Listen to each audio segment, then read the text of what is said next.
Elle signa le divorce en silence et son père, le milliardaire, changea tout. « Signe ici, Valentine, ou je te jure que je te rendrai la vie si difficile qu'il ne te restera même pas la robe que tu portes. » Romain Clermont le dit à voix basse, avec ce calme d'homme qui n'a jamais eu besoin de crier car l'argent crie pour lui. Il le dit en se penchant à peine sur la table en acajou poli du tribunal des affaires familiales le plus exclusif de Neuilly-sur-Seine, ajustant ses boutons de manchette en or comme si ce qu'il venait de prononcer était une courtoisie, non une menace. Et il sourit. Ce sourire à lui que Valentine avait appris à haïr avec une précision chirurgicale durant 8 ans de mariage. Elle ne le regarda pas, prit la plume. Un stylo plume noir que l'avocat de Romain avait stratégiquement posé devant elle, comme si même ce petit geste faisait partie du spectacle. Et elle commença à lire le document avec une lenteur qui fit serrer la mâchoire de l'homme, qui lui avait autrefois juré un amour éternel devant 200 invités à la cathédrale Saint-Louis des Invalides.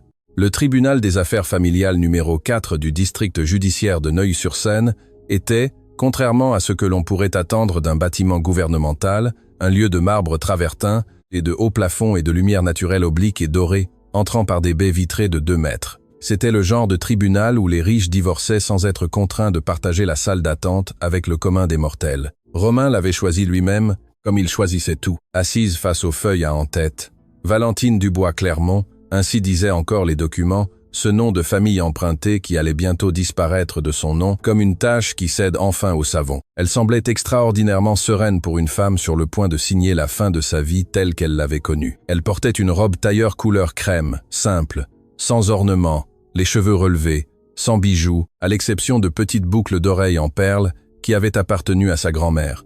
Elle ne s'était pas trop maquillée. Elle avait choisi chaque détail de cette tenue avec la même délibération qu'un général choisit le terrain de bataille. Elle voulait paraître sereine.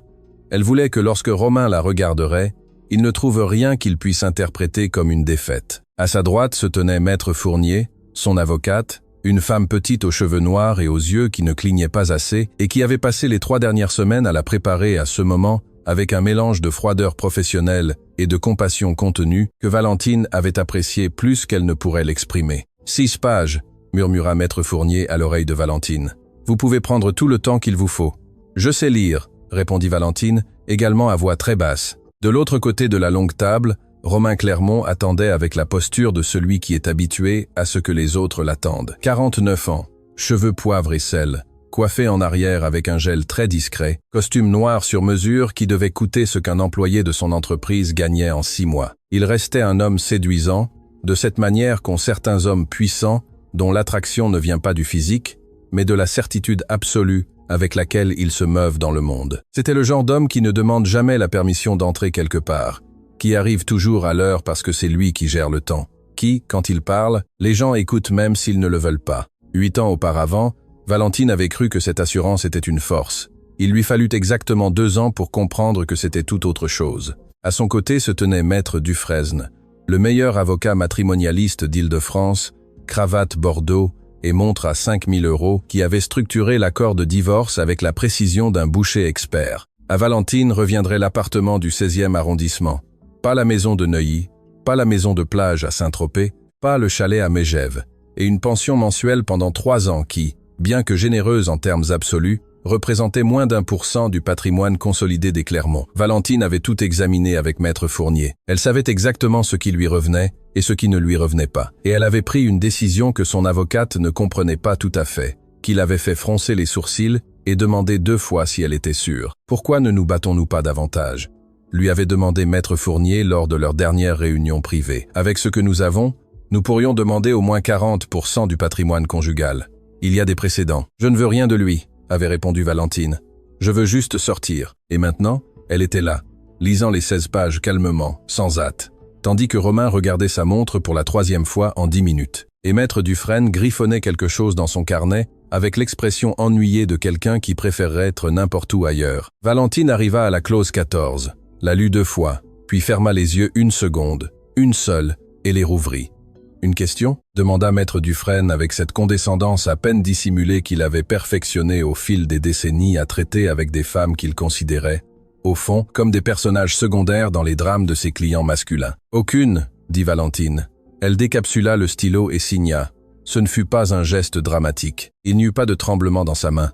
Il n'y eut pas de pause contemplative.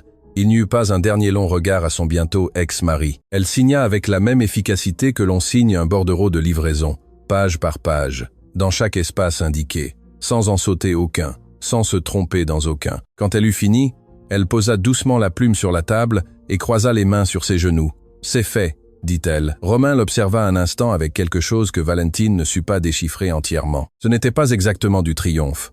C'était quelque chose de plus compliqué, quelque chose qui ressemblait à l'irritation que ressent un homme lorsqu'il gagne trop facilement et soupçonne que le jeu n'était peu, être pas ce qu'il croyait. « Quelle efficacité !»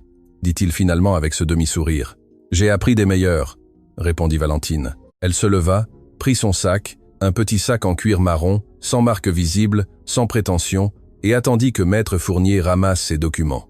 Le greffier du tribunal ramassa les papiers signés. Le juge, un homme à la moustache grise qui avait présidé l'audience avec la même expression neutre qu'il aurait présidé la révision d'un contrat de location, fit une annotation dans son dossier. « Le lien matrimonial est dissous », dit le juge sans inflexion particulière.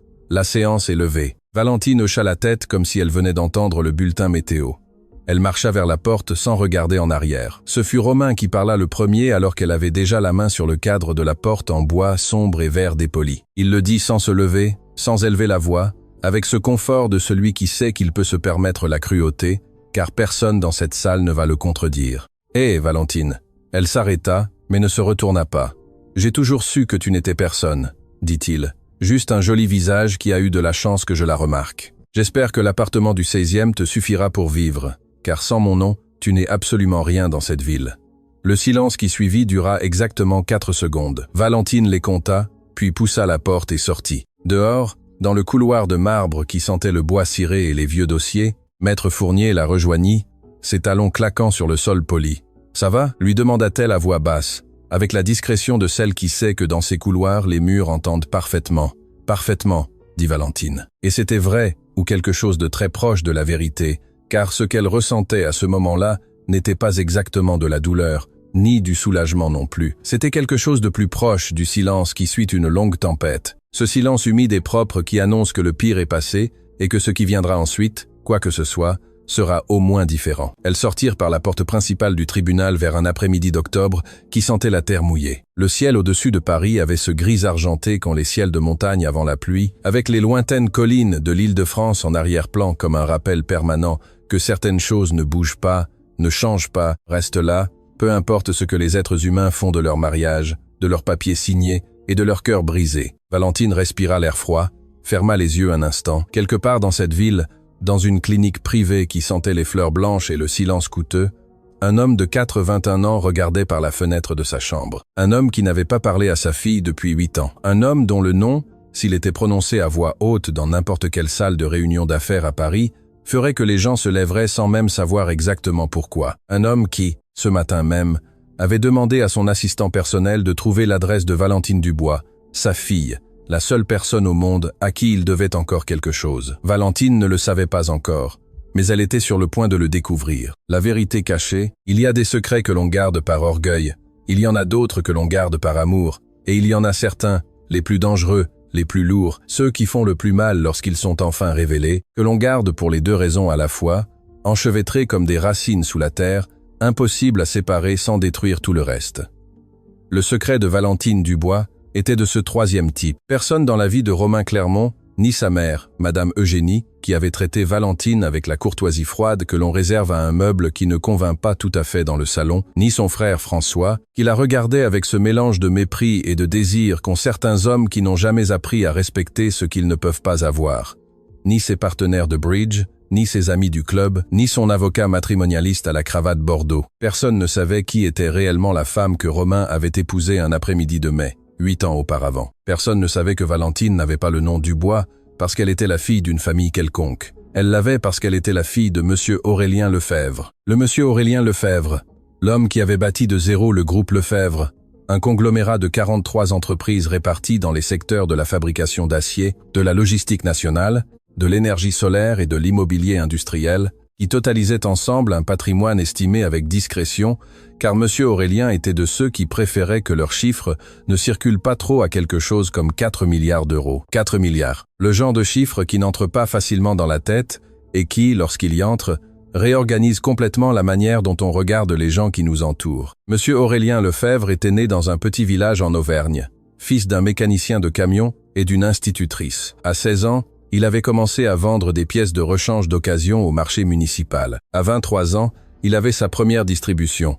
À 31 ans, sa première usine de fabrication. Le reste était l'histoire que les livres d'affaires racontaient avec cette fascination révérentielle que le monde accorde aux hommes qui accumulent d'énormes fortunes à partir de rien, comme si le rien était une vertu, et non simplement le point de départ de nombreuses histoires qui se terminent de manière très différente. Ce que les livres d'affaires ne racontaient pas, c'était ce qui s'était passé entre Monsieur Aurélien et sa fille unique. Valentine avait 25 ans lorsqu'elle rencontra Romain Clermont lors d'un dîner de gala à l'hôtel Crillon. Elle était là, représentant son père à un événement de la chambre de commerce auquel Monsieur Aurélien n'avait pu assister en raison d'un voyage d'affaires à Tokyo. Romain était là parce que Romain était toujours aux bons endroits, au bon moment. C'était l'un de ses talents les plus cultivés. Il la vit entrer, la suivit des yeux pendant tout le dîner. À la fin de la soirée, il lui demanda son numéro. Ce que Romain ne savait pas, et que Valentine ne lui dit pas non plus ce soir-là, ni les soirs suivants, ni pendant les 6 mois de cours qui suivirent, c'est que la femme élégante en robe bleu marine, qui lui avait donné son numéro sur un apron en lin blanc,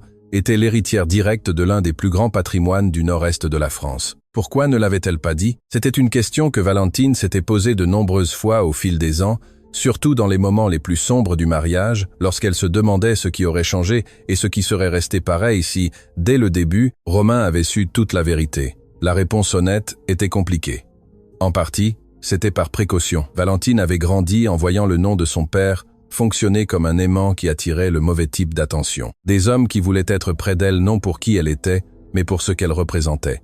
Des femmes qui cultivaient son amitié comme un investissement stratégique. Elle avait appris à se mouvoir avec discrétion, à utiliser le nom de sa mère lorsqu'elle se présentait dans des contextes où elle ne voulait pas être reconnue, à mesurer soigneusement à qui elle révélait la dimension complète de son histoire. Mais il y avait une autre raison. Une qui lui était plus difficile d'admettre, même à elle-même. Au moment où elle rencontra Romain, Valentine n'avait déjà pas parlé à son père depuis près de 2 ans. La rupture avait été brutale, de la manière tranquille et définitive dont les choses se brisent entre personnes très orgueilleuses, sans cris, sans scandale, sans larmes visibles. Valentine avait 22 ans lorsqu'elle dit à Monsieur Aurélien qu'elle voulait étudier le design textile au lieu de l'administration des affaires. Monsieur Aurélien avait 74 ans, une entreprise à bâtir et une vision de l'avenir qui n'incluait pas que sa fille unique parte à Barcelone pour apprendre à fabriquer des tissus. « Tu étudies ce que je dis ou tu te débrouilles toute seule ?» lui avait dit Monsieur Aurélien avec cette voix qui sonnait comme du béton. « Alors je me débrouille seule », avait répondu Valentine. Et elle s'en alla. Elle n'alla pas à Barcelone. Finalement, elle resta à Paris. Elle trouva un emploi d'assistante dans une entreprise de décoration intérieure. Elle se paya un petit appartement dans le Marais et vécut 3 ans d'une indépendance économique qui fut étroite et compliquée, et qui, rétrospectivement, furent être les 3 années les plus libres de sa vie. Quand elle rencontra Romain, elle était dans cette période. C'était une femme avec son propre argent, mais le sien, son propre appartement, son propre nom, détaché du poids du nom paternel. C'était Valentine Dubois, designer junior dans une entreprise moyenne, et cela lui plaisait. Il lui plaisait d'être cela. Romain la courtisa avec une intensité qui lui parut alors romantique et qu'elle allait apprendre des années plus tard à reconnaître comme le résultat d'un calcul très précis. Il la combla d'attentions, de dîners, de courts voyages à Lyon et à Bordeaux, de la sensation chaleureuse et addictive d'être vue, d'être importante, d'être le centre de l'attention d'un homme séduisant et à succès qui semblait sincèrement fasciné par elle. 6 mois plus tard, il la demanda en mariage sur la terrasse d'un restaurant avec vue sur la Seine. Valentine dit oui. Ce fut alors qu'elle dut parler à son père. La conversation fut courte et douloureuse. Monsieur Aurélien n'approuvait pas Romain. Non pas parce qu'il savait quelque chose de spécifique contre lui, mais parce que Monsieur Aurélien n'approuvait rien qu'il n'eût d'abord décidé lui-même. Il considérait que sa fille se mariait trop vite avec un homme qu'elle connaissait à peine et qu'elle prenait une décision de cette ampleur par émotion et non par raison. « Si tu épouses cet homme, ne compte pas sur moi, » lui dit Monsieur Aurélien. « Je ne compte plus sur toi depuis 3 ans, papa, » répondit Valentine. « Ça ne change rien. » Elle commit l'erreur de le croire. Le mariage fut intime. Du côté de Romain, 200 invités. Du côté de Valentine, 4 amis et une tante éloignée. L'absence de son père à l'église fut la première véritable fissure. Bien qu'à ce moment-là, Valentine refusa de l'appeler ainsi. Elle se dit qu'elle était libre, qu'elle avait choisi, que les conséquences de ses propres choix s'assumaient avec dignité. Les 2 premières années du mariage furent...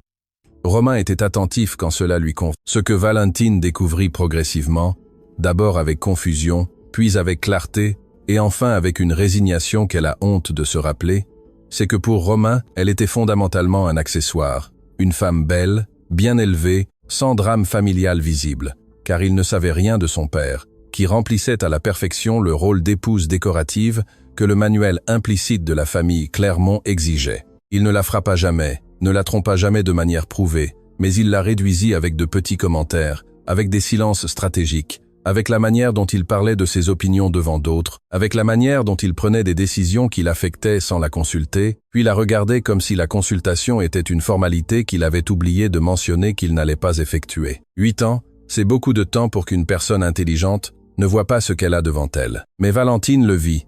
Elle le vit couche par couche avec cette lenteur, lente et terrible, avec laquelle certaines vérités se révèlent quand on a trop investi à ne pas vouloir les voir. Et quand elle le vit enfin complètement, quand elle comprit que le mariage n'avait pas de réparation possible, que ce n'était pas un problème de communication, mais de qui était Romain au fond et de qui elle avait été en le choisissant.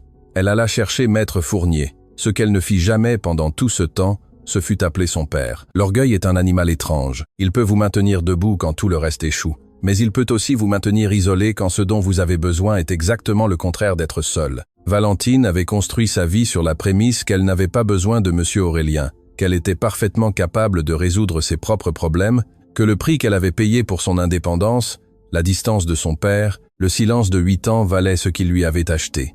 Et peu, être que cela le valait, peu, être encore. Mais alors que Valentine sortait du tribunal des affaires familiales numéro 4 et respirait l'air d'octobre sur le trottoir de Neuilly-sur-Seine, son téléphone vibra dans son sac. C'était un numéro inconnu, un numéro parisien, mais qu'elle n'avait pas enregistré. Elle le laissa vibrer. Il vibra de nouveau et de nouveau. Maître Fournier la regardait de côté avec une question silencieuse dans les yeux. Valentine sortit le téléphone, regarda l'écran. Le numéro insistait toujours avec cette persistance tranquille qu'ont les choses importantes, qui ne se pressent pas, mais ne s'arrêtent pas non plus. Elle répondit « Allô », dit-elle.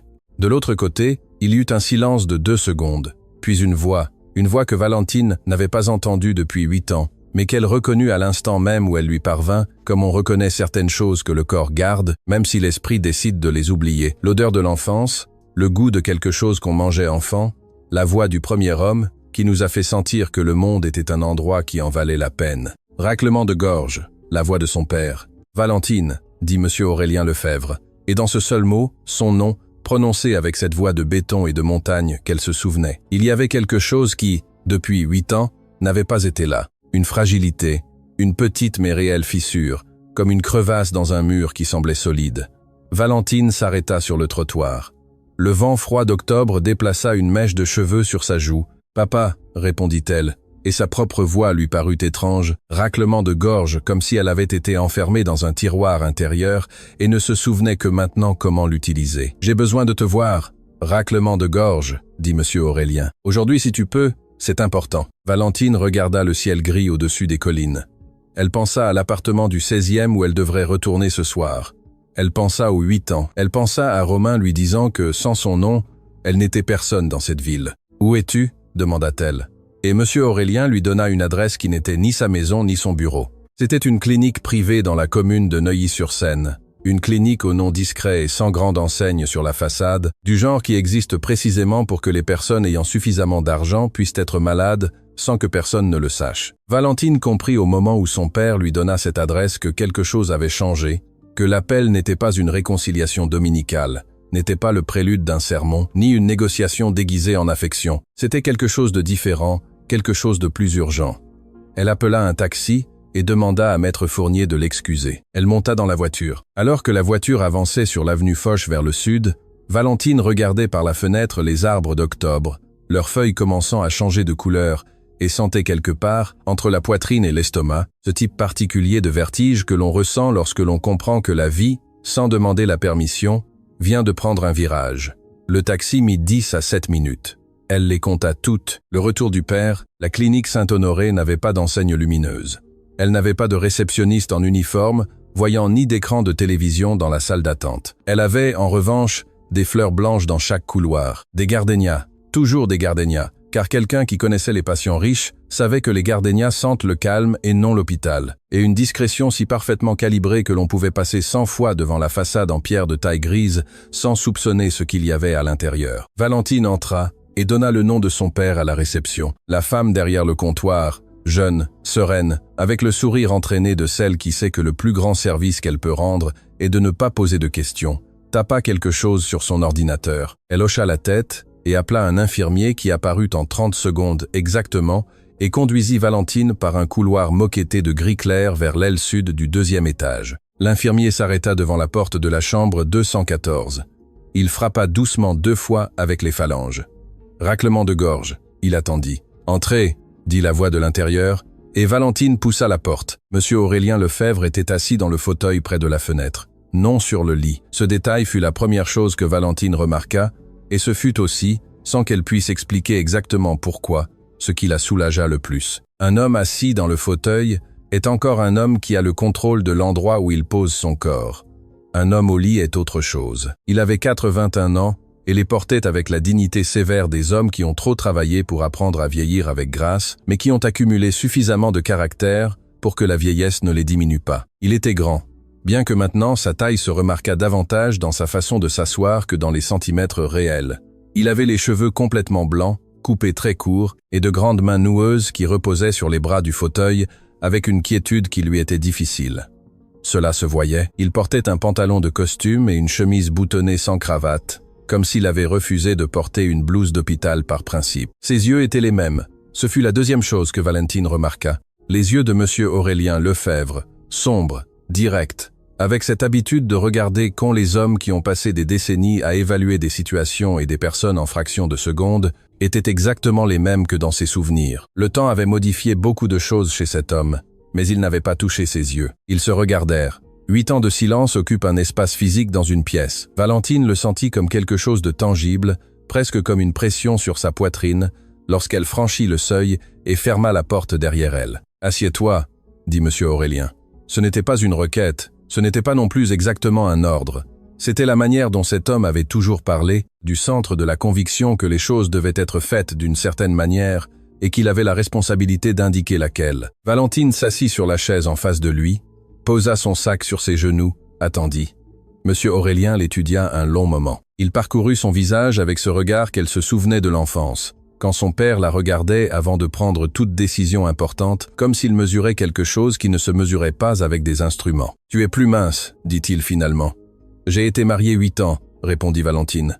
Ça amincit. » Quelque chose bougea sur le visage de monsieur Aurélien. Ce n'était pas un sourire, c'était quelque chose de plus compliqué. La reconnaissance d'un coup bien porté peut être ou le début de quelque chose qu'il allait avoir du mal à dire. « Comment ça s'est passé aujourd'hui » demanda-t-il. « J'ai signé. »« Il t'a laissé quelque chose ?»« Un appartement et une pension de 3 ans. » Monsieur Aurélien fronça les sourcils avec une intensité que Valentine reconnut parfaitement. C'était l'expression qu'il prenait quand il entendait quelque chose qu'il considérait inacceptable, mais qu'il ne comprenait pas encore tout à fait pour une raison quelconque. « Et les avocats t'ont dit que c'était juste ? Ils m'ont dit que je pouvais me battre davantage.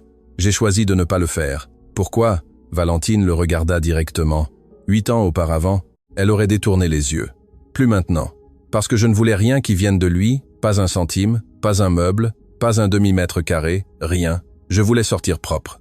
Monsieur Aurélien hocha lentement la tête, avec ce mouvement de tête qui ne signifie pas nécessairement un accord, mais une compréhension. Il regarda par la fenêtre. Dehors, le jardin de la clinique avait des orangers en rangée et un banc en fer forgé que personne n'utilisait. « J'aurais dû t'appeler plus tôt, » dit-il sans cesser de regarder le jardin. « Oui, » répondit Valentine. « Tu aurais dû, j'ai été têtu. Et orgueilleux. Ça aussi. » Monsieur Aurélien tourna la tête et la regarda de nouveau. Et maintenant, il y avait bien quelque chose de différent dans ce regard, quelque chose que Valentine mit une seconde à identifier, car elle ne l'avait pas vu chez cet homme depuis qu'elle était enfant, une vulnérabilité réelle. Pas une performance, pas une stratégie, pas une concession calculée, une vulnérabilité authentique, du genre que produisent les personnes quand quelque chose d'interne, une maladie, une perte, le poids accumulé des années, leur enlève l'armure qu'ils ont construite pour n'avoir besoin de personne. « J'ai un cancer du pancréas, » dit monsieur Aurélien. « Stade 3. On me l'a diagnostiqué il y a 4 mois. » Le silence qui suivit fut différent du précédent, plus lourd, avec une texture différente. Valentine ne dit rien pendant un moment. Elle traita les mots avec cette partie de l'esprit qui reçoit les nouvelles graves avant que les émotions n'arrivent, une région frontalière où tout est encore information et pas encore sentiment. « Que dit le médecin ?» demanda-t-elle finalement d'une voix sereine. « Qu'avec un traitement, je peux avoir entre 1 et 3 ans. Que sans traitement, moins. Tu es sous traitement? J'ai commencé il y a 3 semaines. » Il fit une pause. « Ça ne me plaît pas, mais l'alternative ne me plaît pas non plus. » Malgré tout, malgré les 8 ans, les mots durs de la dernière conversation qu'ils avaient eue, tout ce qu'ils s'étaient refusés l'un à l'autre pendant tout ce temps, Valentine sentit quelque chose dans sa poitrine qu'elle ne sut pas nommer précisément à ce moment-là. Ce n'était pas exactement de la douleur, c'était quelque chose de plus proche d'une compréhension soudaine que le temps qu'on croyait avoir est toujours moins que ce qu'on calculait et que les comptes en souffrance ne disparaissent pas en attendant le bon moment pour les régler. « Pourquoi m'appelles-tu maintenant ?» demanda-t-elle. « Pourquoi aujourd'hui ?» Monsieur Aurélien croisa les doigts sur ses genoux. C'était un geste que Valentine se souvenait de son enfance, quand elle le voyait se préparer à dire quelque chose qui lui coûtait. « Parce que j'ai appris pour le divorce il y a 3 semaines, dit-il. J'ai des gens qui me tiennent informé. Ce n'était pas de l'espionnage, c'était de l'inquiétude. » Il fit une pause. « Et parce que quand j'ai su qu'aujourd'hui était le jour de la signature, je n'ai pas pu attendre plus longtemps, attendre que cet orgueil me quitte suffisamment pour t'appeler. » Valentine l'étudia. Elle chercha sur ce visage vieilli quelque chose qui pourrait lui dire si ce qu'elle entendait était réel ou si c'était une manœuvre de plus d'un homme qui avait bâti sa fortune en étant le négociateur le plus habile dans chaque salle où il avait mis les pieds. Elle ne trouva pas de manœuvre. Elle trouva, en revanche, quelque chose qu'elle reconnut parce qu'elle l'avait vu dans le miroir de nombreuses fois ces dernières années. L'épuisement spécifique de celui qui a trop longtemps maintenu une posture qu'il ne peut plus soutenir. « Qu'est-ce que tu veux, papa ?» demanda-t-elle. Le mot « papa » sortit avec moins de difficulté qu'elle ne s'y attendait. Monsieur Aurélien la regarda longuement. Puis, il dit avec cette voix de béton qui avait maintenant une fissure au centre, « Je veux connaître ma fille, celle qu'elle est vraiment, pas celle que j'avais en tête quand j'étais trop orgueilleux pour demander. » Le jardin dehors restait le même, les orangers en rangée, le banc en fer que personne n'utilisait, le ciel gris au-dessus des collines. Valentine regarda tout cela, puis regarda son père. « Cela va prendre du temps, » dit-elle. « Je sais. » Une pause. « C'est pour ça que j'ai appelé aujourd'hui et non demain. » Valentine pensa à Romain lui disant qu'elle n'était personne sans son nom. Elle pensa aux 8 ans de silence. Elle pensa aux 3 ans de mariage fonctionnel qui s'étaient transformés en 5 ans de réduction lente et systématique. Elle pensa à la signature de ce matin, au stylo noir sur le papier, à la manière dont elle était sortie du tribunal sans regarder en arrière. Et elle pensa à quelque chose que sa mère, qui était morte quand Valentine avait dit à 7 ans, d'une crise cardiaque silencieuse un matin de janvier, lui avait dit un jour, dans un de ces moments de clarté qu'ont les mères quand elles parlent à leurs filles qui ne comprennent pas encore qu'elles ont besoin d'écouter. « La vie ne te demande pas si tu es prête, ma fille. Elle avance, c'est tout. Tu décides si tu cours derrière ou si tu l'attends assise. »« D'accord, » dit Valentine finalement. Monsieur Aurélien hocha la tête, une seule fois. Mais dans ce hochement, il y avait quelque chose qui n'avait pas été entre eux depuis 8 ans. Ils parlèrent pendant 2 heures. Ce fut une conversation étrange, fragmentée, avec les silences qu'ont les conversations entre personnes qui se connaissent trop bien et en même temps presque pas. Monsieur Aurélien lui demanda des nouvelles de son travail. Valentine avait repris le design d'intérieur en freelance durant les 2 dernières années du mariage, quand Romain ne pouvait plus le lui enlever. Il lui demanda aussi de ses amis. Il ne lui posa pas de questions sur Romain au-delà de ce qu'ils avaient déjà dit.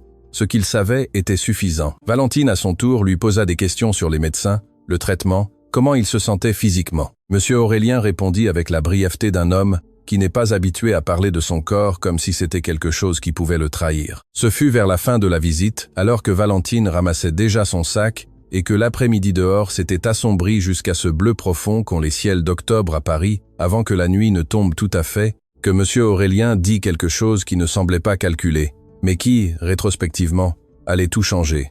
« Valentine, » dit-il avec cette voix, qui avait maintenant la fissure. « Cet homme sait qui tu es ?» Elle s'arrêta, se retourna. « Romain? Oui, non, il ne l'a jamais su. » Une pause. « Je ne le lui ai jamais dit. » Monsieur Aurélien la regarda un instant, et dans ses yeux sombres passa quelque chose que Valentine ne sut pas interpréter entièrement à cet instant. Une sorte de lumière qui n'était pas exactement de la satisfaction, mais qui n'était pas non plus neutre. « Bien, » dit Monsieur Aurélien Lefebvre, « juste ça. Bien. » Un petit mot prononcé par un grand homme dans un fauteuil près d'une fenêtre avec des orangers dehors. Un mot qui sonna plus comme une décision que comme un commentaire. Valentine le regarda une seconde de plus, intriguée par quelque chose qu'elle ne pouvait pas encore nommer. Puis elle prit congé, sortit dans le couloir moquetté de gris clair, descendit les escaliers et sortit dans la nuit d'octobre qui sentait la terre mouillée et quelque chose qui commençait. Elle ne le savait pas encore, mais M. Aurélien Lefebvre réfléchissait déjà. L'Empire s'éveille. Il y a une manière de voir le monde que seuls certains hommes qui ont construit de très grandes choses, à partir de très bas, développent. Une manière de regarder toute situation, tout problème, toute personne, tout conflit, non pas comme ce qu'il est en surface, mais comme ce qu'il peut devenir si les bonnes pièces sont déplacées dans le bon ordre. Raclement de gorge. M. Aurélien Lefebvre avait développé cette manière de voir le monde à 23 ans lorsqu'il avait dû choisir entre payer le loyer de son premier local commercial ou payer ses 2 premiers employés. Et il avait compris qu'aucun problème n'a une seule solution. Si l'on a la patience de chercher l'angle sous lequel le problème se transforme en autre chose. La nuit après que Valentine fut partie de la clinique, M. Aurélien ne dormit pas. Ce n'était pas à cause de la maladie. La douleur était gérable cette nuit-là. Les médicaments faisaient leur travail avec une efficacité qu'il appréciait sans trop la remercier. Mais parce que son esprit était en éveil de la manière spécifique dont il s'éveillait quand il calculait quelque chose. C'était une sensation qu'il reconnaissait comme un vieil outil familier, cet état d'attention totale, où le reste du monde devient un bruit de fond et où n'existe que le problème, les variables, les possibilités. Le problème était Romain Clermont, non pas au sens sentimental du terme. Monsieur Aurélien avait la capacité émotionnelle d'un homme de sa génération et de son origine, ce qui signifiait que les émotions existaient, mais opéraient dans un registre séparé des décisions. Le problème était Romain Clermont au sens pratique et structurel du terme. Un homme qui avait fait du tort à sa fille pendant 8 ans, qu'il avait laissé sortir du mariage avec le minimum, qui lui avait dit Monsieur Aurélien avait été informé par la même personne qui le tenait au courant des mouvements de Valentine, qu'elle n'était personne sans son nom. C'était inacceptable. Non pas parce que Monsieur Aurélien était un homme particulièrement sentimental, mais parce que c'était un homme qui comprenait la valeur des choses. Et sa fille valait infiniment plus que ce que Romain Clermont avait décidé qu'elle valait. Et parce qu'il y avait quelque chose dans cette phrase « Sans mon nom, tu n'es personne », qui l'irritait avec une précision qui allait au-delà de l'indignation paternelle. Cela l'irritait parce que c'était exactement le genre de déclaration que fait un homme qui n'a jamais eu à construire quoi que ce soit, qui a hérité de sa position et confond cet héritage avec le mérite, qui mesure les autres avec la même mauvaise jauge qu'il se mesure lui-même. Monsieur Aurélien avait connu des centaines d'hommes comme Romain Clermont. Il les avait vus de près dans les salles de réunion, lors de dîners d'affaires, dans les couloirs des chambres de commerce, où les fils de riches se réunissaient pour parler de leurs réalisations, comme si les réalisations étaient les leurs, et non le résultat direct d'être nés au bon endroit. C'étaient des hommes qui confondaient l'argent hérité avec l'intelligence, le nom de famille avec la vision, le confort avec la force. C'était, dans le langage que M. Aurélien utilisait intérieurement pour classer les gens, des hommes de carton, raclement de gorge impressionnant de face, sans rien de solide derrière. Il se leva du fauteuil à 2 heures du matin. L'infirmière de nuit l'entendit bouger et passa la tête. Il la congédia d'un geste et marcha jusqu'au petit bureau qu'il avait demandé à faire mettre dans sa chambre le premier jour de son hospitalisation.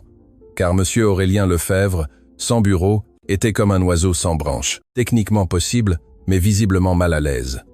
Il ouvrit son ordinateur portable et commença à examiner ce qu'il savait déjà sur Clermont Industries. Ce n'étaient pas des informations nouvelles. Son équipe d'analyse, un département discret au sein du groupe Lefebvre, dédié à la surveillance de l'environnement des affaires du nord-est de la France, produisait depuis des années des rapports sur les principales entreprises de la région. Clermont Industries figurait sur cette liste non pour une raison particulière, mais parce que c'était une entreprise moyenne pertinente dans le secteur de la fabrication de composants métalliques, avec d'importants contrats avec plusieurs entreprises de la chaîne d'approvisionnement industriel d'Île-de-France. Mais maintenant, M. Aurélien le lisait avec d'autres yeux, et ce qu'il trouva fut à la fois exactement ce qu'il attendait et plus que ce qu'il avait calculé. Clermont Industries opérait avec une structure de fournisseurs qui dépendait, à ses niveaux les plus fondamentaux, de 3 grandes chaînes d'approvisionnement, de l'acier à haute résistance pour ses lignes de fabrication, des services de logistique pour la distribution nationale de ses produits et de l'énergie pour ses usines industrielles dans le couloir Paris-Orléans. M. Aurélien vérifia les chiffres 2 fois, puis il appela son assistant personnel, Marc Duval, 38 ans, l'homme le plus discret et compétent qui avait travaillé pour lui au cours des 15 dernières années. Au téléphone, même s'il était 2h15 du matin, Marc répondit au 2e coup de sonnerie. Il ne se plaignait jamais des horaires. C'était l'une des choses que M. Aurélien appréciait le plus chez lui. « J'ai besoin que tu me confirmes quelque chose », dit M. Aurélien. Sans préambule, les filiales du groupe qui gère la distribution d'acier pour le couloir industriel d'Île-de-France, Acier du Nord, ont-elles un contrat en vigueur avec Clermont Industries? Marc mit exactement 40 secondes à consulter les systèmes. Oui, contrat de fourniture pour 2 ans, renouvelable, il expire en mars de l'année prochaine. Le contrat représente environ 34% de l'acier que Clermont utilise dans son usine de Corbeil-Essonnes. Monsieur Aurélien hocha la tête pour lui-même dans l'obscurité de sa chambre. Et Transport Lefebvre du Nord a-t-il une relation avec eux? 30 secondes de plus. Oui, ils sont le 3e fournisseur de logistique. Ce n'est pas le plus gros contrat, mais ils acheminent le produit fini de Clermont vers leurs distributeurs en Auvergne. Ils représentent environ 22% de leur logistique nationale. Et pour l'énergie, une pause plus longue, cette fois, pas directement. Mais l'usine de Corbeil-Essonnes achète de l'énergie via un consortium qui inclut Énergie Solaire du Nord, qui, comme vous le savez, est détenu à 41% par le groupe Lefebvre depuis le dernier cycle d'investissement. Monsieur Aurélien ferma les yeux un instant. Quand il les rouvrit, son expression était la même que d'habitude, calme, concentré, sans signes extérieurs de ce qu'il traitait, mais quelque chose dans la quiétude de ses mains sur le bureau disait qu'il avait pris une décision. « Bien, dit-il, demain, je veux une réunion avec l'équipe des contrats à 9 heures ici à la clinique, qu'ils apportent les dossiers complets des 3 relations commerciales. Puis-je en demander la raison, dit Marc. C'était la seule personne qui osait poser cette question. Nous allons faire une révision de portefeuille, répondit monsieur Aurélien, routinière. Nous évaluons quels contrats nous voulons renouveler et lesquels ne nous conviennent pas stratégiquement.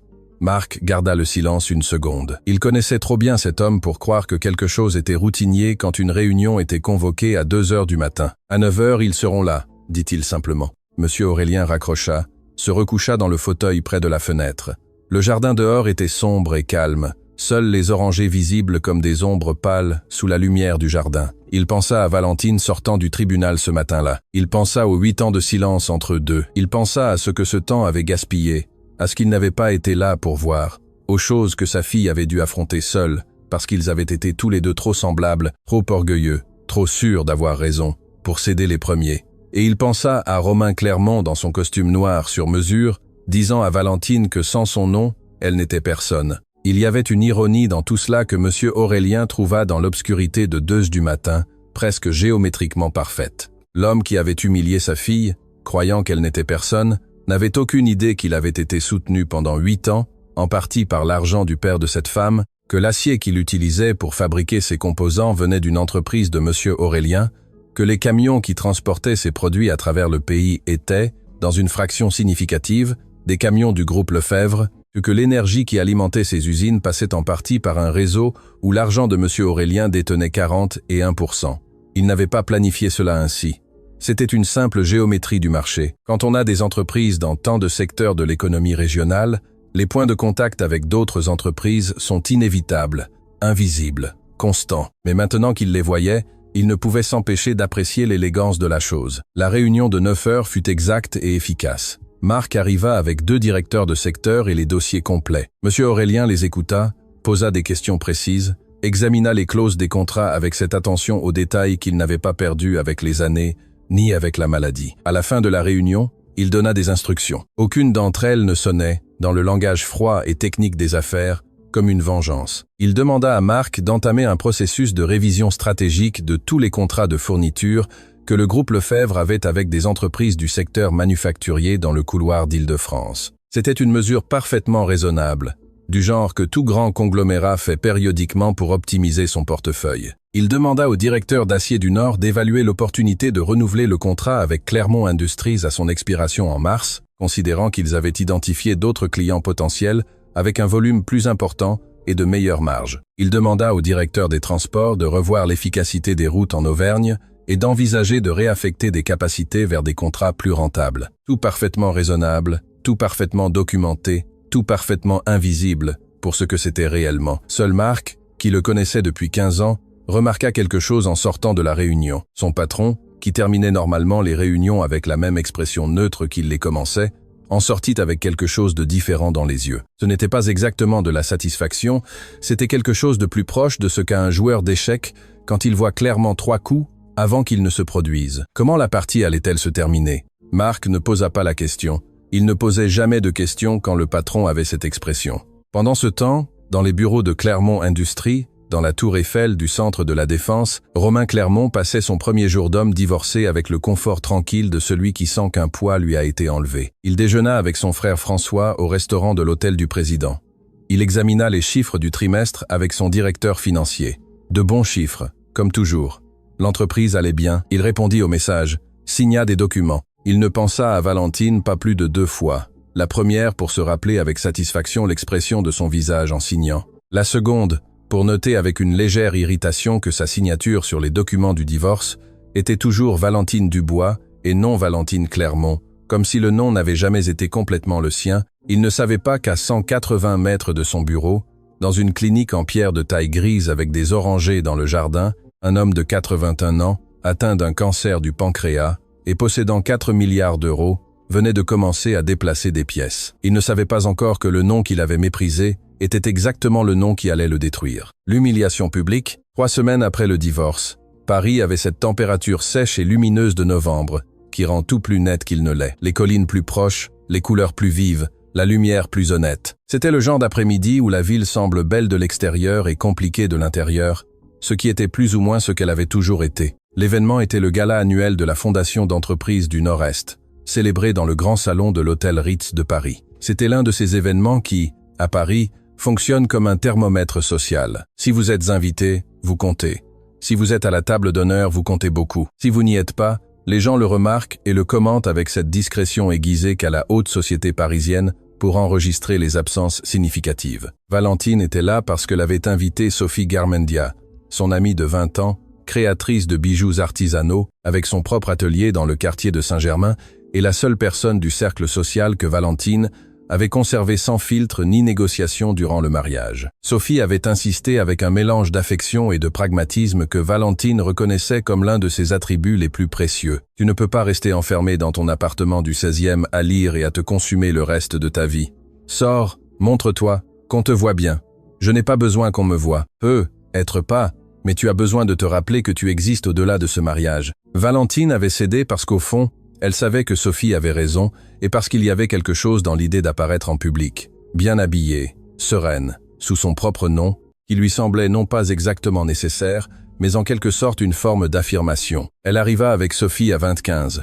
Elle portait une robe de soie couleur vin, simple et élégante, les cheveux détachés, des boucles d'oreilles en or qui étaient les siennes depuis avant le mariage. Rien d'emprunté, rien des Clermont. Sophie portait un tailleur couleur émeraude qui lui allait parfaitement et une expression de celle qui est prête à profiter de la soirée, quoi qu'il arrive. Le salon était bondé, des tables rondes avec des nappes en lin blanc, des centres de tables de fleurs tropicales, une lumière chaude venant de lustres en cristal au plafond d'ouvragé. 200 personnes du monde des affaires et sociales de l'Île-de-France, tous dans leur meilleure version, les costumes les plus chers, les bijoux les plus discrètement spectaculaires, les conversations les plus calibrées. Valentine connaissait beaucoup de monde dans cette salle. Elle avait passé 8 ans à assister à exactement ce type d'événement en tant qu'épouse de Romain Clermont, souriant au bon endroit, disant les bonnes choses, étant la version d'elle-même que ce rôle exigeait. Maintenant, elle était simplement Valentine Dubois. Personne ne l'avait vue ainsi depuis longtemps. Les premiers regards furent de surprise, puis d'évaluation, puis, pour la plupart, d'une cordialité genuine ou suffisamment bien simulée pour que cela revienne au même. Elles saluèrent quelques personnes. Elles trouvèrent leur table près du centre. Bon emplacement. Sophie avait bien choisi. Elles commandèrent du vin. Tout se passait avec une normalité que Valentine commençait à apprécier. Ce fut 40 minutes plus tard que Romain entra. Il n'entra pas seul. Il entra avec Isabelle de Montaigne, 31 ans. Fille d'une famille d'industriels de Lyon, tout connue dans les cercles parisiens pour sa participation à plusieurs conseils d'administration et pour une beauté spectaculaire qu'elle utilisait avec la conscience de quelqu'un qui comprend parfaitement que c'est un atout. Elle portait une robe rouge à décolleté plongeant et épaules dénudées, les cheveux noirs longs et lisses, et l'expression de celle qui arrive quelque part en sachant exactement l'effet qu'elle va produire. Romain portait le même costume noir que d'habitude, la même montre, la même posture d'homme qui possède l'espace dans lequel il évolue. Il entra en saluant, en serrant des mains avec cette aisance sociale qui, au début, avait été l'une des choses que Valentine avait trouvées attrayantes chez lui. Isabelle marchait à ses côtés avec la précision de celle qui a étudié comment se mouvoir dans ce type de scénario. Sophie le vit la première. Elle posa la main sur le bras de Valentine. « Ça va ? Parfaitement », dit Valentine sans regarder où Sophie regardait. Puis, parce que c'était inévitable, elle regarda, les vit, traita l'image avec cette partie de l'esprit qui enregistre sans dramatiser. Elle sentit quelque chose, pas exactement de la douleur, pas exactement rien non plus, qui s'installa quelque part entre ses côtes et la laissa faire. « Bien », dit Valentine à voix très basse, et elle prit sa coupe de vin. Pendant l'heure suivante, leurs trajectoires dans le salon ne se croisèrent pas. Valentine parla avec Sophie, avec le directeur d'une entreprise d'architecture qu'elle connaissait de son travail, avec l'épouse d'un entrepreneur textile qui s'avéra intéressante et amusante. Elle mangea, but modérément. Elle fut présente aux conversations qu'elle eut avec l'attention complète qu'il lui avait toujours été difficile de simuler quand elle n'était pas réellement intéressée. Ce fut pendant le toast officiel, alors que le président de la fondation commençait son discours depuis le podium, et que les conversations baissaient de volume, et que tout le monde se tournait vaguement vers le devant de la salle, que Romain traversa l'espace vers le bar latéral et la vit. Leurs yeux se rencontrèrent une seconde. Romain dit quelque chose à Isabelle, à voix basse. Elle hocha la tête avec un sourire, et resta où elle était. Et Romain marcha vers Valentine, avec ce calme d'homme qui est convaincu que les espaces lui appartiennent. « Valentine », dit-il quand il fut prêt, pas à voix haute, mais pas non plus à voix basse, à ce volume intermédiaire qui, dans un salon à moitié plein, suffit pour être entendu par les 3 ou 4 personnes les plus proches. Calculé, comme toujours. « Romain », répondit-elle, tout aussi neutre, « je ne m'attendais pas à te voir ici. » Une pause, avec un demi-sourire. « Comment va l'appartement du 16e ? Tu as déjà trouvé son charme ?» Sophie, à ses côtés, retint sa respiration. « Je vais très bien, merci, » dit Valentine. « Ça me fait plaisir. » Romain regarda sa coupe, puis la regarda avec cette expression qui était presque aimable, si l'on ne connaissait pas ce qui se cachait dessous. « Écoute, je suis content que tu sois sorti. Ce serait dommage que tu restes enfermé. Une femme comme toi a besoin d'ambiance, de compagnie, une pause calculée, ou de ce que l'on peut trouver étant donné les circonstances. » C'était une phrase construite avec la précision d'un horloger. Elle sonnait comme de l'inquiétude, si on l'écoutait superficiellement, si on l'écoutait complètement. Avec le ton, avec la pause, avec le regard qui l'accompagnait, c'était exactement ce que c'était, un rappel public, qu'il avait refait sa vie rapidement et avec élégance et qu'elle, en revanche, était dans une situation qu'il considérait précaire. Les 3 personnes les plus proches l'entendirent. Valentine le vit sur leur visage. Cette gêne spécifique de celui qui assiste à quelque chose de désagréable lors d'un événement où l'on suppose que tous sont des adultes civilisés. Valentine regarda Romain un instant, puis sourit. Pas un sourire de gêne, pas un sourire conciliant, un sourire réel, tranquille, du genre qu'ont les personnes qui sont en paix avec ce qu'elles savent d'elles-mêmes. « Romain, dit-elle, tu es dans ce salon depuis 20 minutes, et tu as déjà l'air de quelqu'un qui a besoin que les autres le voient heureux. Une pause. J'espère que ça marche. » Elle se retourna, prit sa coupe, reprit la conversation qu'elle avait interrompue comme si l'épisode avait été une note en bas de page, sans importance suffisante pour changer de sujet. Romain resta une seconde immobile, puis il partit vers Isabelle. Sophie, à ses côtés, exhala lentement. « Mon Dieu » murmura-t-elle. « Quoi ?» Raclement de gorge, dit Valentine. « Tu es extraordinaire. » Valentine but une gorgée de vin. À l'intérieur, dans cet espace entre les côtes où quelque chose s'était installé 1 heure plus tôt, la sensation était compliquée. Ce n'était pas du triomphe, ce n'était pas exactement du soulagement, c'était quelque chose de plus proche de la confirmation de quelque chose qu'elle savait déjà, qu'elle pouvait être dans la même pièce que cet homme et rester entière, que le mal qu'il avait essayé de faire pendant 8 ans n'avait pas réussi à lui enlever cela. Ce que Valentine ne vit pas parce qu'elle était de dos à l'entrée latérale de la salle, et parce que personne à ce moment-là ne prêtait attention à la silhouette discrète qui était entrée 10 minutes plus tôt et s'était assise à une table du fond sur demande spéciale, sans s'identifier au personnel autrement que par un nom que personne parmi les présents ne reconnut. Ce fut l'homme de 81 ans, costume sombre et discret, qui, d'une table latérale, observait l'échange complet avec une attention sereine et totale. Monsieur Aurélien Lefebvre était sorti de la clinique cet après-midi-là avec une permission médicale. 4 heures, pas plus. Il l'avait négocié avec sa doctoresse avec la même fermeté qu'il négociait tout. Parce que Marc l'avait informé que Valentine serait à l'événement, et parce que quelque chose en lui avait besoin de voir de ses propres yeux ce que son assistant lui avait décrit avec des mots. Il vit tout. Il vit Romain entrer avec Isabelle. Il vit la trajectoire calculée vers Valentine. Il entendit non pas les mots exacts, mais le ton, la posture, le geste, assez pour comprendre ce qui se passait. Et il vit sa fille répondre avec ce calme qu'il reconnut comme le sien, le même qu'il avait utilisé dans 100 négociations difficiles tout au long de sa vie. Le calme de celui qui sait qu'il a raison et n'a pas besoin de le prouver par le bruit. Quand Romain s'éloigna et que Valentine reprit sa conversation, Monsieur Aurélien reposa la tasse de café qu'il avait commandée sur la table. Il s'essuya la bouche avec la serviette, se leva avec la lenteur prudente que son corps exigeait. Maintenant, il fit un signe à Marc, qui attendait près de la porte latérale. Il sortit du salon sans que personne ne le remarque. Dans la voiture, sur le chemin du retour à la clinique, avec les lumières de Neuilly défilant derrière la fenêtre, M. Aurélien ne fit qu'un seul appel au directeur d'Acier du Nord. « Le processus de révision du contrat avec Clermont, dit-il. Accélérez-le. Je veux une résolution avant la fin du mois. Nous annulons le renouvellement. Évaluez toutes les options, dit M. Aurélien. Mais oui, il raccrocha. Il regarda par la fenêtre les collines sombres à l'horizon. Il voulait une résolution avant la fin du mois. Et M. Aurélien Lefebvre, quand il voulait que quelque chose se produise avant la fin du mois, cela se produisait toujours avant la fin du mois. Le premier coup, le premier indice arriva un mardi matin, 10 à 8 jours après le gala, sous la forme d'un courriel à en-tête d'Acier du Nord S.A. Romain Clermont était dans son bureau du 12e étage de la Tour Eiffel, lorsque sa directrice des opérations, Madame Patricia Serrano, frappa à la porte avec sa manière de frapper, 2 coups précis, une brève pause, un de plus, qu'il avait appris à associer à des nouvelles nécessitant attention. « Qu'y a-t-il » dit Romain, sans lever les yeux du rapport qu'il examinait. « Acier du Nord nous a envoyé une notification formelle » dit Patricia Serrano, en entrant avec une tablette à la main. Ils nous informent qu'ils ne renouvelleront pas le contrat de fourniture à l'échéance de mars. Ils citent une réorientation stratégique de leur portefeuille client. Romain leva les yeux. Comment ça? Ils ne renouvellent pas? C'est ce que dit la notification. Patricia lui tendit la tablette. Ils ne donnent pas de détails supplémentaires au-delà du langage standard de non-renouvellement. Raclement de gorge. Ils respectent les délais contractuels de préavis, donc techniquement, tout est en règle. Romain lut le courriel 2 fois.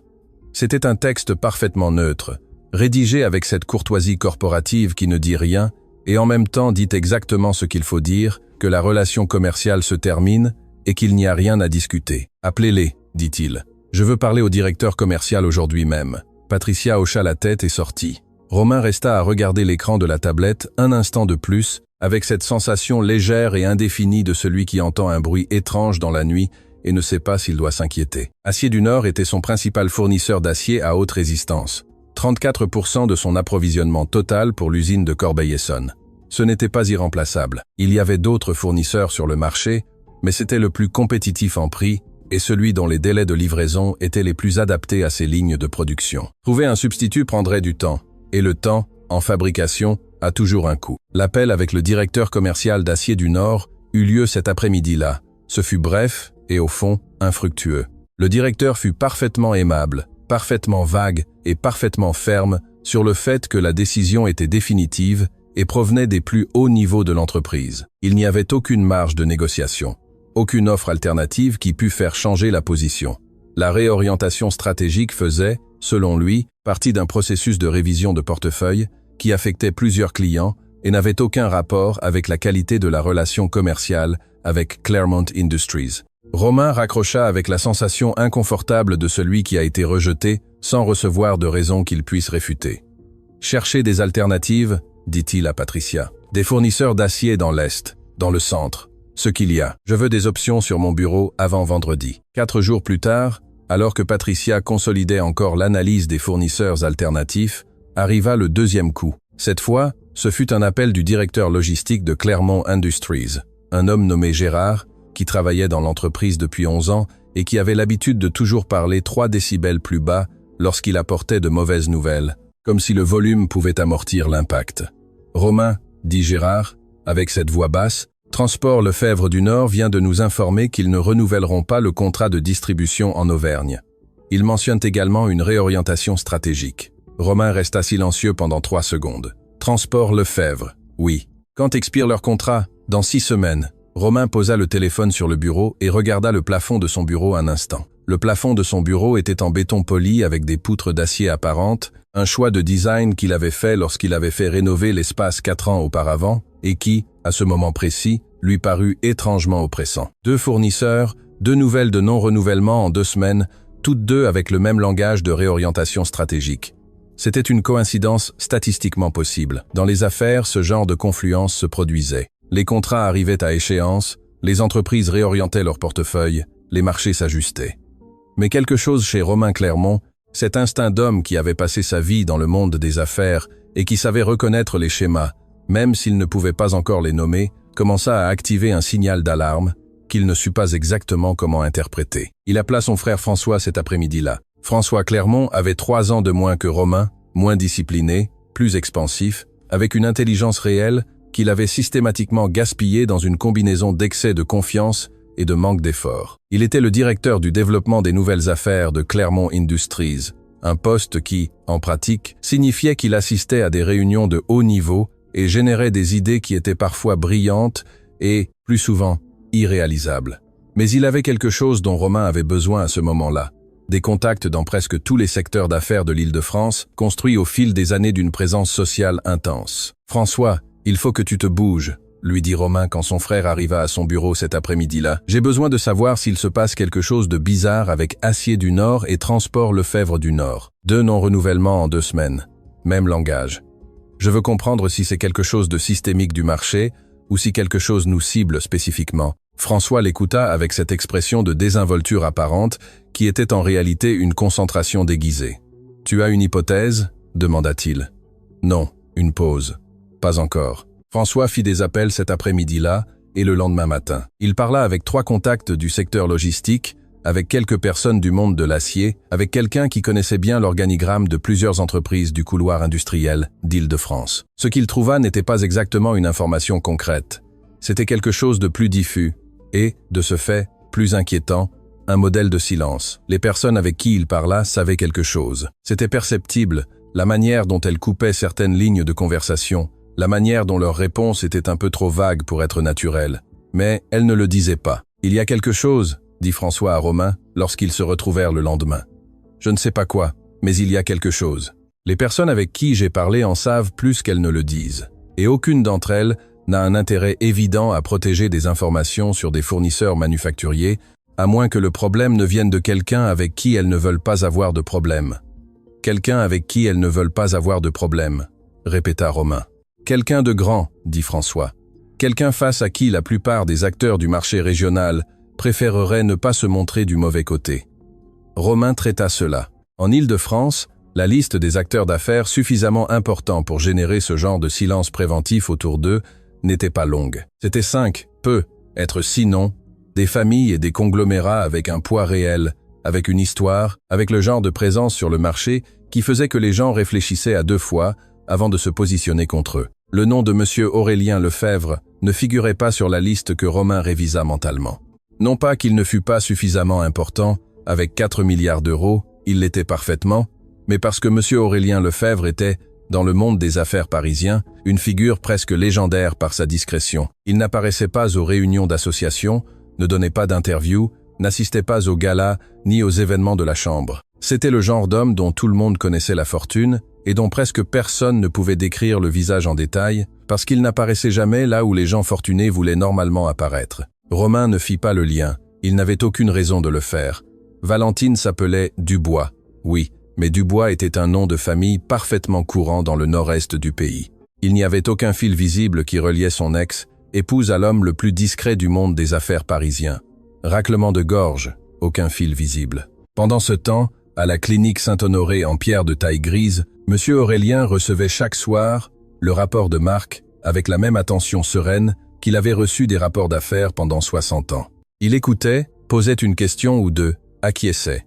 Une nuit, vers la fin de la 2e semaine de mouvement, Marc lui dit « Les analyses de marché indiquent que Clermont Industries va avoir de réelles difficultés à remplacer les 2 contrats avant leurs échéances respectives. Les fournisseurs alternatifs ont des délais d'attente d'entre 8 et 14 semaines et leurs prix sont entre 18 et 25% supérieurs aux contrats actuels. Cela va impacter leur marge de manière significative au premier trimestre de l'année prochaine. » « Et les actions ?» demanda M. Aurélien. Clermont Industries était cotée en bourse française depuis 4 ans. Elle ne bouge pas encore. Le marché n'a pas suffisamment d'informations pour réagir. Mais si cela se combine avec la situation énergétique, qu'en est-il de la situation énergétique ? Marc consulta sa tablette. Le consortium auquel nous participons à 40 et 1% vient de notifier à ses clients industriels un processus de révision des tarifs. Ce n'est pas une annulation, c'est un ajustement de prix, mais l'ajustement proposé pour le segment de la fabrication moyenne est d'entre 22 et 28% à la hausse. Monsieur Aurélien garda le silence un instant. C'est un ajustement qui n'affecte que Clermont ou tous les clients du segment ? Tous. C'est systémique. Personne ne peut arguer d'un traitement discriminatoire. Bien, dit M. Aurélien.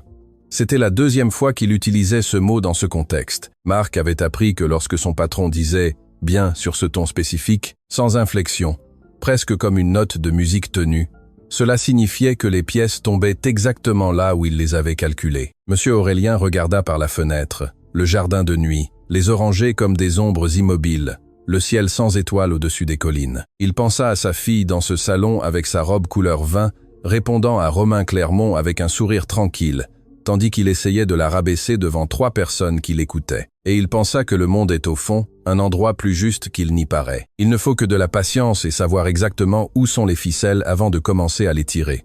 Il prit son café, le but lentement, et ne dit rien de plus. La révélation, la vérité a une manière particulière d'arriver.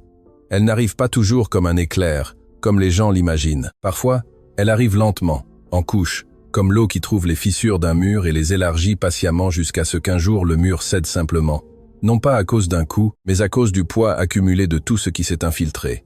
C'est ainsi que la vérité arriva à Romain Clermont. D'abord, ce fut l'analyste financier. Son nom était Étienne, 27 ans, le plus jeune de son équipe et le plus méticuleux, qui avait passé 3 semaines à traquer les origines corporatives d'Acier du Nord et de Transport Lefebvre du Nord, avec la détermination silencieuse de celui qui sait que les chiffres racontent toujours une histoire, si l'on a la patience de les lire jusqu'au bout. Il arriva au bureau de Romain un mercredi à 4 heures de l'après-midi avec un dossier bleu sous le bras et une expression que Romain apprit à lire à l'instant où Étienne ferma la porte derrière lui, l'expression de quelqu'un qui a trouvé quelque chose qu'il n'attendait pas et qui n'est pas tout à fait sûr de la manière de le présenter. « Qu'as-tu trouvé » dit Romain. Étienne ouvrit le dossier, posa sur le bureau un schéma de structure corporative qu'il avait dessiné à la main, avec des rectangles et des flèches et des noms d'entreprises connectés dans un réseau qui, à première vue, semblait compliqué et qui, une fois le nœud central trouvé, s'avérait parfaitement simple. Acier du Nord, dit Étienne, en désignant l'un des rectangles, appartient à 92% à Métaux Industriels du Nord-Est S. Ah, GL. Métaux Industriels du Nord-Est est à son tour une filiale à 100% de Groupe Lefebvre Holding, dont le siège est à Paris.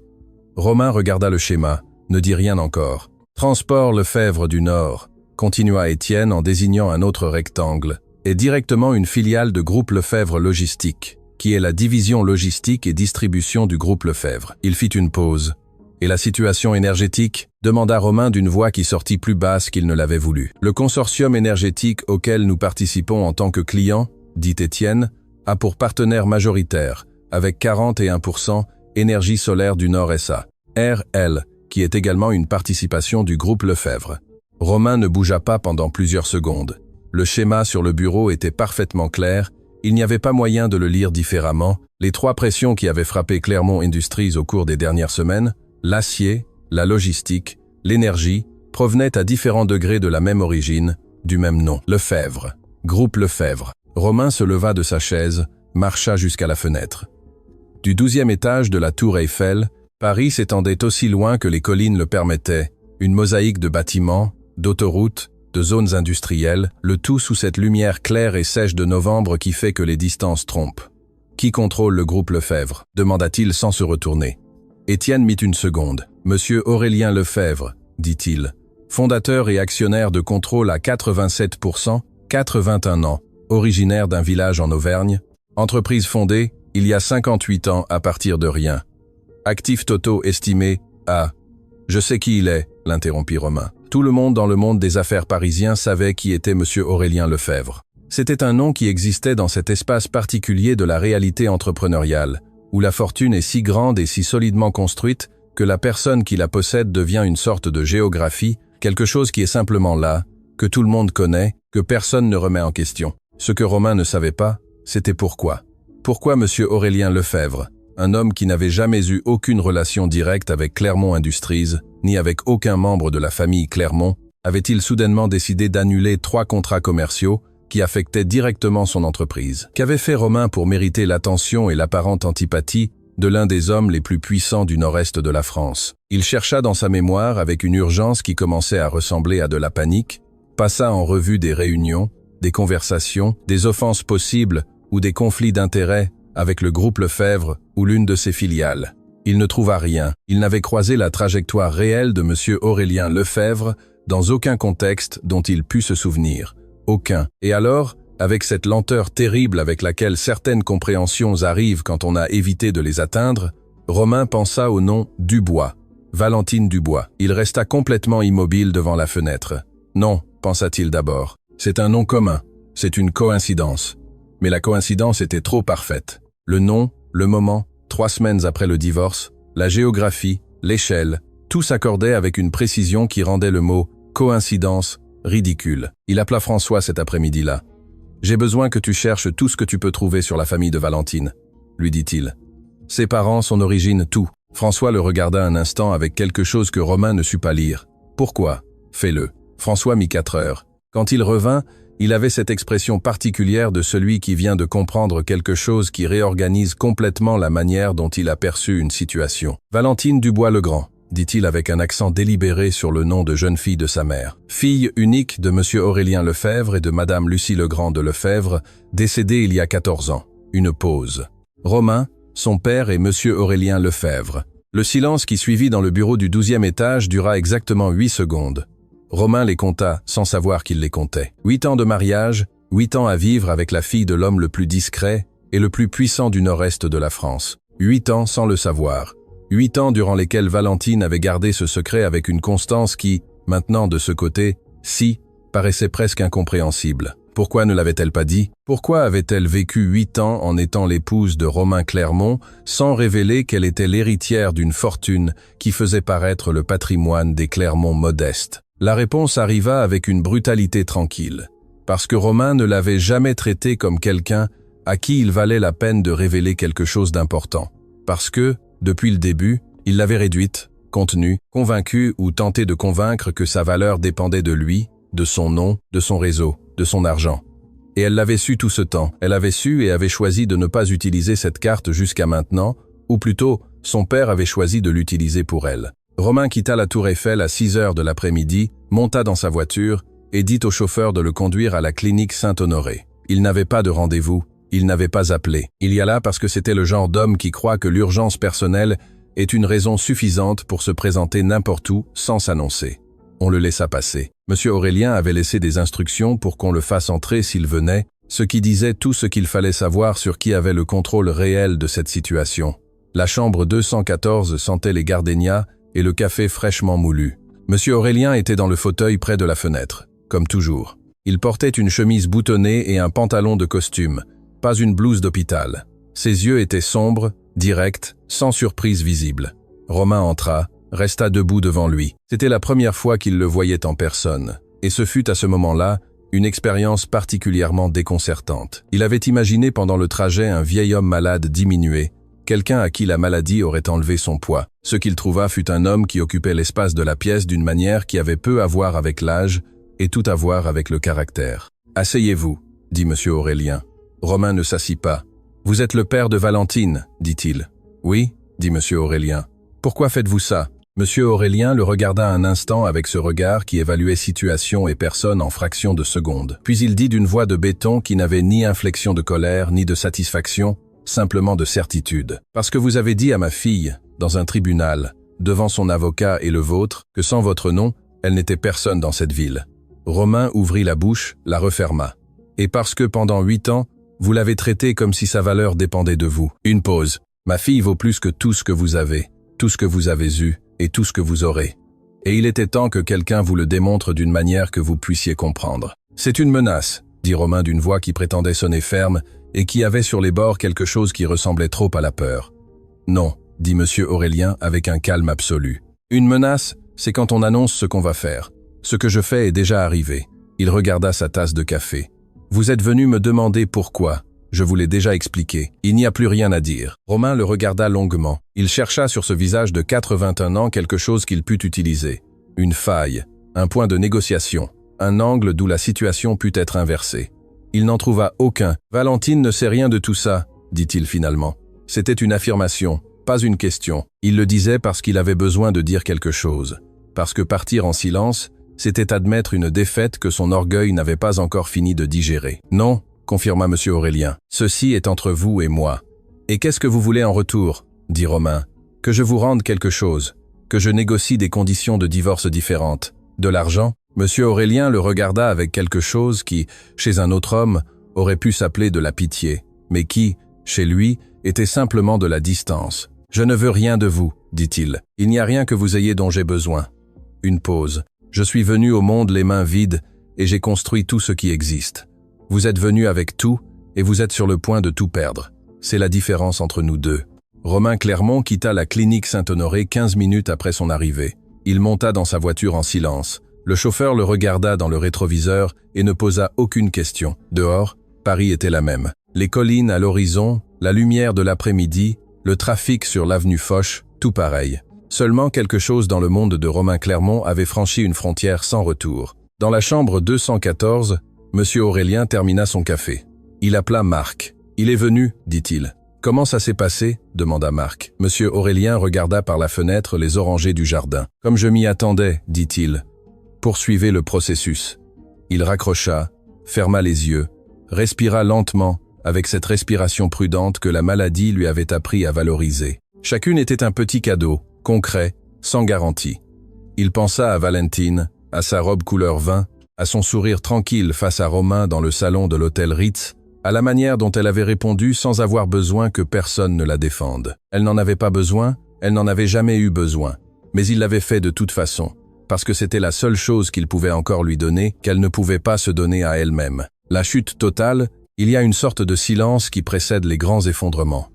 Ce n'est pas le silence du repos ni le silence de la paix, c'est le silence tendu et immobile des choses juste avant que la gravité ne fasse ce qu'elle a toujours eu à faire. Rappeler à tout ce qui est debout qu'aucune hauteur n'est permanente si les fondations sont mal posées. Ce silence dura exactement 9 jours dans le monde de Romain Clermont. Au 10e jour, le marché réagit.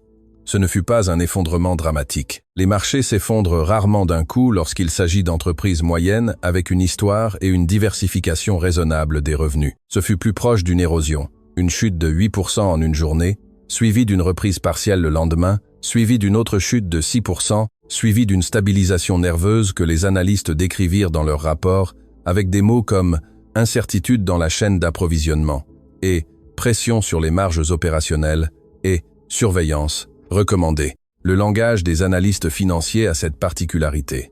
Il peut dire que quelque chose est en train de s'effondrer en utilisant des mots qui sonnent comme de simples précautions. Romain lisait ces rapports chaque matin avec l'expression d'un homme qui sait exactement ce qu'ils signifient et qui, pourtant, ne peut s'empêcher d'y chercher une lecture différente, plus optimiste, qui n'est pas là. Le directeur financier de Clermont Industries, un homme nommé Arthur, qui travaillait avec la famille depuis 6 ans et qui avait la vertu rare de dire la vérité, même si elle était inconfortable, demanda une réunion urgente à la fin de la 2e semaine. « Romain, dit Arthur, assis devant le bureau du 12e étage avec ses dossiers bien rangés, avec la précision de celui qui a préparé cette conversation plusieurs fois avant de la voir. « Il faut que tu comprennes l'ampleur de ce qui se passe. »« Je la comprends, dit Romain. Je ne crois pas que tu la comprennes tout à fait. » Une pause. Le non-renouvellement du contrat d'acier combiné à l'ajustement des tarifs énergétiques et à la réaffectation de la logistique va nous coûter environ 19% de marge brute au premier trimestre de l'année prochaine.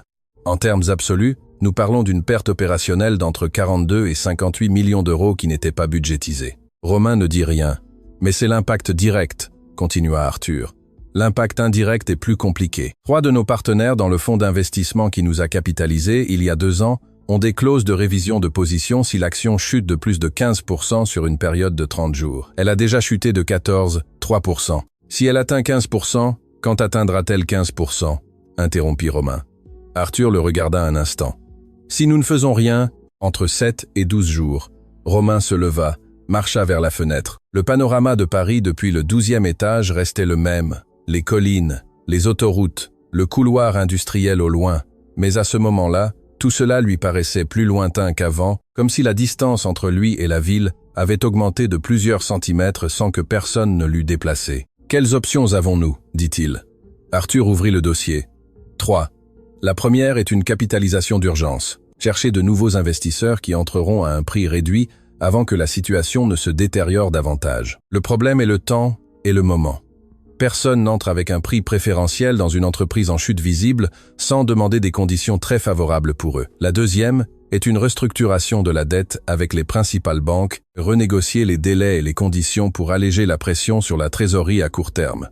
La troisième, vendre des actifs non stratégiques, l'usine d'Orléans, l'entrepôt à Lyon, générer des liquidités immédiates. Romain écouta tout cela avec une quiétude qu'Arthur, qui le connaissait bien, sut lire correctement. Ce n'était pas la quiétude de celui qui traite des options, c'était la quiétude de celui qui a déjà compris qu'aucune des trois options ne résoudra le problème à la racine. « Laisse l'analyse sur mon bureau », dit Romain finalement. « Je t'appelle demain. » Arthur sortit. Romain resta seul dans le bureau, appela François. François arriva 20 minutes plus tard avec cette énergie d'homme toujours en mouvement et qui, cette fois, en entrant et en voyant le visage de son frère, la modéra visiblement. Il s'assit sans rien dire et attendit. « Nous allons perdre l'entreprise », dit Romain. François ne répondit pas immédiatement. C'était l'une de ses rares vertus constantes. Il ne disait pas de choses inutiles quand la situation demandait d'écouter. « Nous ne la perdrons pas d'un coup », continua Romain. « Ce sera plus lent, plus visible, une pause, plus honteux. Y a-t-il quelque chose que nous puissions faire ?» Romain regarda son frère. Sur le visage de François, il y avait quelque chose que Romain ne se souvenait pas avoir vu avec autant de clarté auparavant. Une réelle inquiétude. Pas l'inquiétude superficielle de celui qui craint de perdre des commodités, mais quelque chose de plus profond et de plus honnête, du genre qui apparaît lorsque les gens sont confrontés à des conséquences qu'ils n'avaient jamais calculées parce qu'ils n'avaient jamais pensé qu'elles pourraient arriver. « Il y a des choses que l'on peut faire », dit Romain. Mais le problème de fond n'a pas de solution facile. Le problème de fond est que M. Aurélien Lefebvre a décidé que nous sommes la cible, et tant que cela ne changera pas, tout ce que nous ferons, c'est colmater un bateau qui a déjà de l'eau à l'intérieur. Et il n'y a pas moyen de lui parler, de parvenir à un accord. « J'y suis allé », dit Romain. « Il n'y a rien qu'il veuille de nous », dit-il sans détour. Une longue pause. Il a raison. Il n'y a rien que nous puissions lui offrir qui ait de la valeur pour lui. Le silence entre les deux frères eut à ce moment-là une texture différente de tous les silences précédents. C'était le silence d'une compréhension partagée, inconfortable et définitive. Qu'ils étaient arrivés à un point où les ressources habituelles, l'argent, les connexions, la négociation, le pouvoir du non, ne suffisaient pas, qu'ils étaient face à quelque chose de plus grand qu'eux et construit avec une solidité qui les laissait sans réel levier. Ce qu'aucun des deux ne dit à voix haute, bien que les deux y pensassent, c'est qu'il y avait une personne dont la médiation pourrait peu être changée quelque chose. Une personne qui avait accès à M. Aurélien d'une manière qu'aucun avocat, aucun intermédiaire d'affaires, aucun appel d'aucun contact politique ne pourrait reproduire. Valentine, la semaine suivante fut la plus dure de l'histoire récente de Clermont Industries. L'action franchit les 15% de chute. 2 des 3 partenaires du fonds activèrent leur clause de révision. Les banques convoquèrent des réunions urgentes. Les fournisseurs alternatifs d'acier confirmèrent des délais de livraison de 12 semaines minimum. Le courriel professionnel de Romain se remplit de messages qu'il reportait, parce que toutes ces réponses exigeraient d'admettre quelque chose que son caractère résistait encore à admettre. Ce fut Madame Eugénie qui appela la première. Madame Eugénie Clermont de Sévigné, 73 ans, matriarche de la famille, femme de cette génération, qui avait appris que le pouvoir féminin s'exerce depuis le salon de la maison et non depuis les conseils d'administration, et que cette conviction lui avait donné une influence réelle sur sa famille pendant des décennies, même si aucun document ne l'enregistrait. Elle appela Romain un mercredi à 10 heures du matin avec cette voix de dame qui ne demande jamais, mais qui constate. « Romain, il faut que tu viennes déjeuner aujourd'hui. Nous serons François, toi et moi. » Le repas chez Madame Eugénie, dans le quartier de l'Étoile, fut une de ces expériences qui n'existent que dans les familles, où les hiérarchies sont anciennes et les silences éloquents. Ils mangèrent de la soupe de vermicelle et du rôti de bœuf dans la salle à manger en acajou avec la vaisselle des jours spéciaux que Madame Eugénie utilisait aussi les jours de crise, parce qu'elle considérait que les moments difficiles méritaient la même dignité que les moments de fête. Quand la servante retira les assiettes et les laissa seuls avec le café, Madame Eugénie regarda ses 2 fils avec ce regard qu'elle avait perfectionné en 73 ans de vie et dit « Vous devez parler à Valentine ». Romain posa la tasse sur la soucoupe. « Maman, ne m'interromps pas. » Une pause. « Je sais ce qui s'est passé.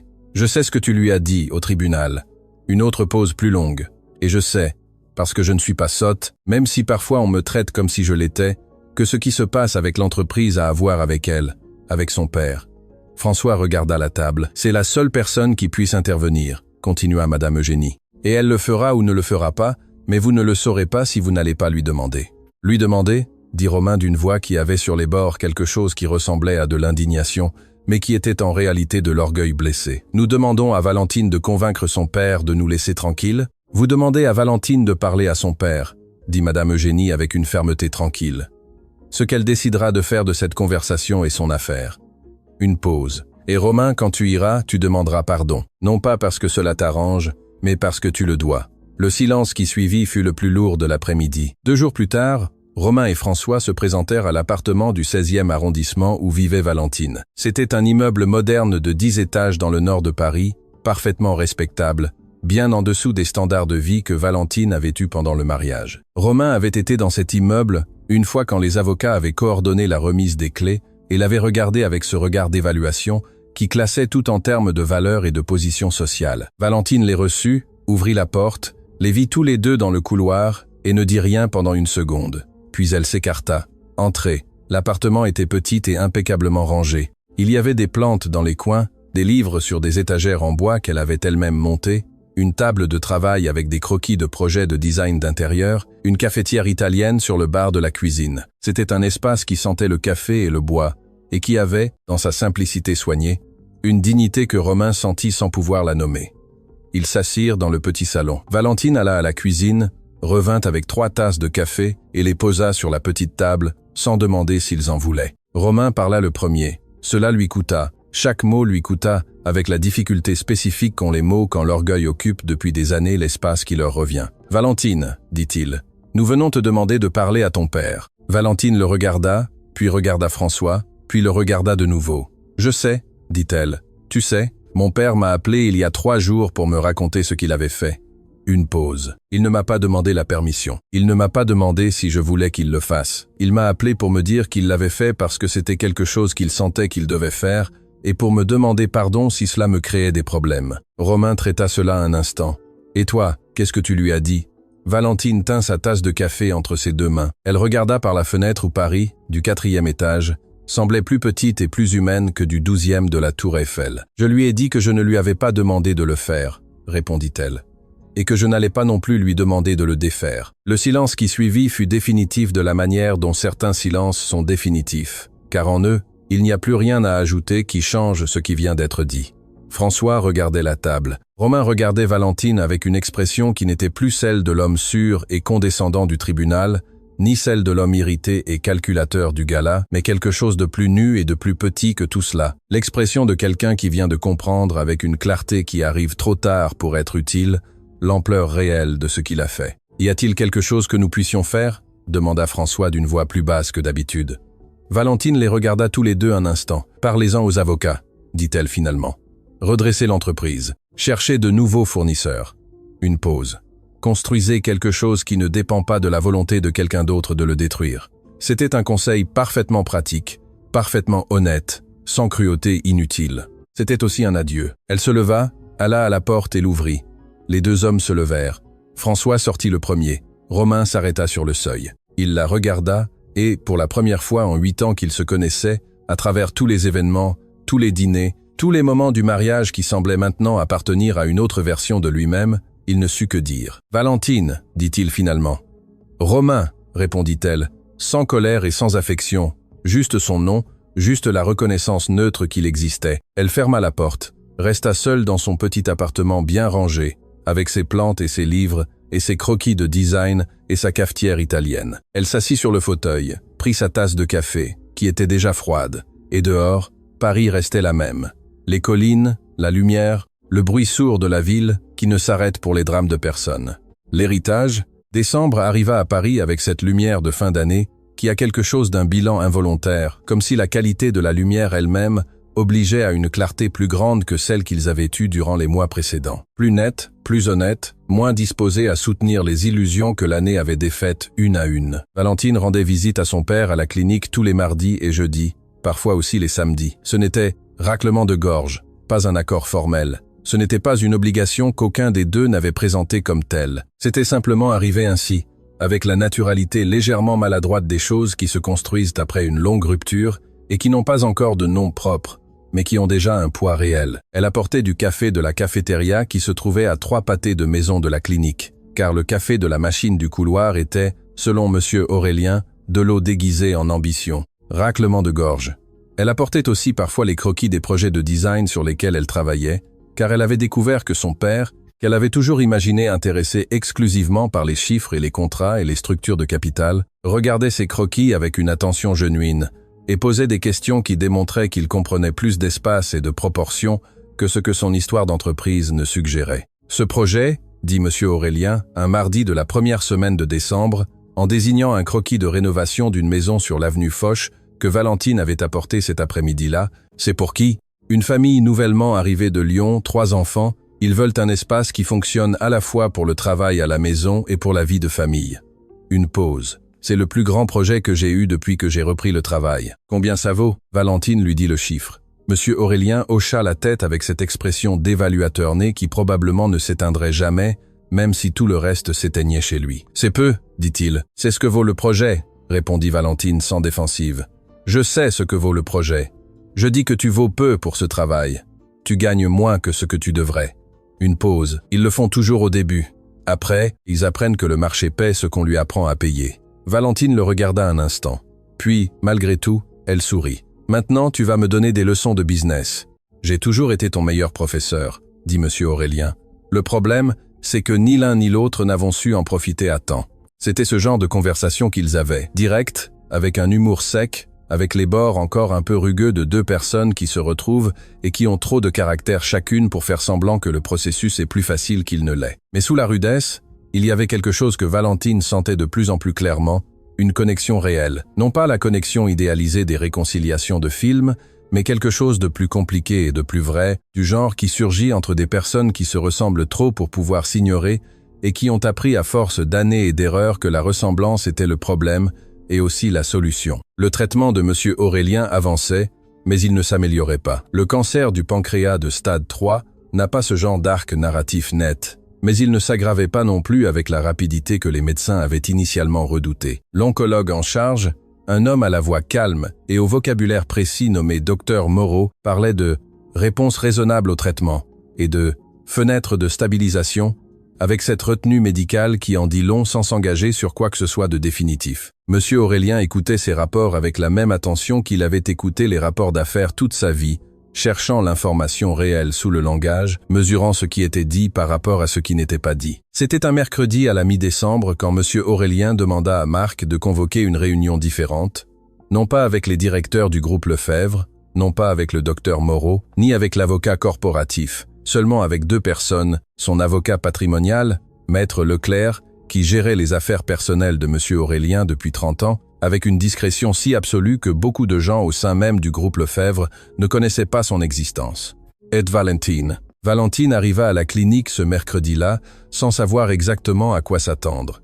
Marc l'avait appelé pour lui demander de venir avec sa manière de communiquer l'information sans révéler le contexte. Elle trouva son père dans le fauteuil comme toujours, mais avec le petit bureau tiré au centre de la pièce et Maître Leclerc assis en face de lui, un homme d'environ 65 ans, costume gris, avec l'expression de celui qui a été dans suffisamment de chambres d'hôpital au cours de sa carrière pour avoir développé une tranquillité spécifique face à la combinaison de la richesse et de la maladie. « Assieds-toi !» Raclement de gorge, lui dit M. Aurélien. Valentine s'assit, regarda Maître Leclerc puis son père. « Qu'y a-t-il ? Nous allons parler de l'avenir, dit M. Aurélien. Ce qui suivit fut une conversation de près de 2 heures que Valentine avait vaguement imaginée comme une possibilité à un moment donné ces dernières semaines, mais qui, maintenant qu'elle se déroulait, s'avéra être simultanément plus simple et plus accablante qu'elle ne l'avait calculé. Maître Leclerc présenta les documents avec cette efficacité professionnelle de celui qui a eu beaucoup de ces conversations et sait que la clarté est, dans ces contextes, la seule forme genuine de respect. Il expliqua la structure patrimoniale du groupe Lefebvre, avec ses 43 entreprises, ses holdings en France et à l'étranger, ses biens immobiliers, ses investissements financiers, ses fiducies de bienfaisance. Il expliqua le schéma de succession que M. Aurélien avait conçu et que Maître Leclerc avait structuré juridiquement au cours des 4 derniers mois depuis le diagnostic. L'héritière universelle était Valentine.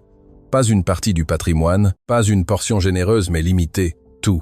Les 87% des actions de contrôle de groupe Lefebvre Holding que M. Aurélien détenait en son nom passerait par le biais d'une fiducie irrévocable, déjà constituée au nom de Valentine Dubois-Legrand, au moment du décès de son père ou, alternativement, au moment où M. Aurélien déciderait d'effectuer le transfert de son vivant, ce que le schéma prévoyait également. Valentine écouta tout cela, les mains sur les genoux, et une expression que Maître Leclerc, en ses 30 ans d'expérience avec des familles fortunées, classa mentalement comme exceptionnellement sereine pour le contexte. Lorsque Maître Leclerc eut terminé, il y eut un silence. « Papa, dit Valentine finalement, qu'est-ce que c'est ?» Elle chercha le mot. « Énorme. Je sais, dit M. Aurélien.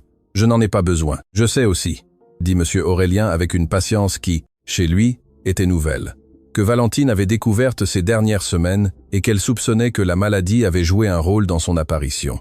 Mais cela ne change rien. Le groupe Lefebvre, c'est moi qui l'ai construit. Il appartient à ma famille. Tu es ma famille. Il n'y a personne d'autre. Il y a des directeurs. Il y a des employés. Il y a une fille, l'interrompit M. Aurélien. Et le reste sont des gens qui travaillent pour l'entreprise. Ce n'est pas la même chose. Valentine le regarda un instant sur le visage de son père, dans ses yeux sombres que le temps n'avait pas touchés, dans les mains grandes et noueuses qui reposaient sur le bureau, dans la posture encore droite d'un homme qui refusait de céder du terrain, même si son corps ne répondait plus toujours comme avant.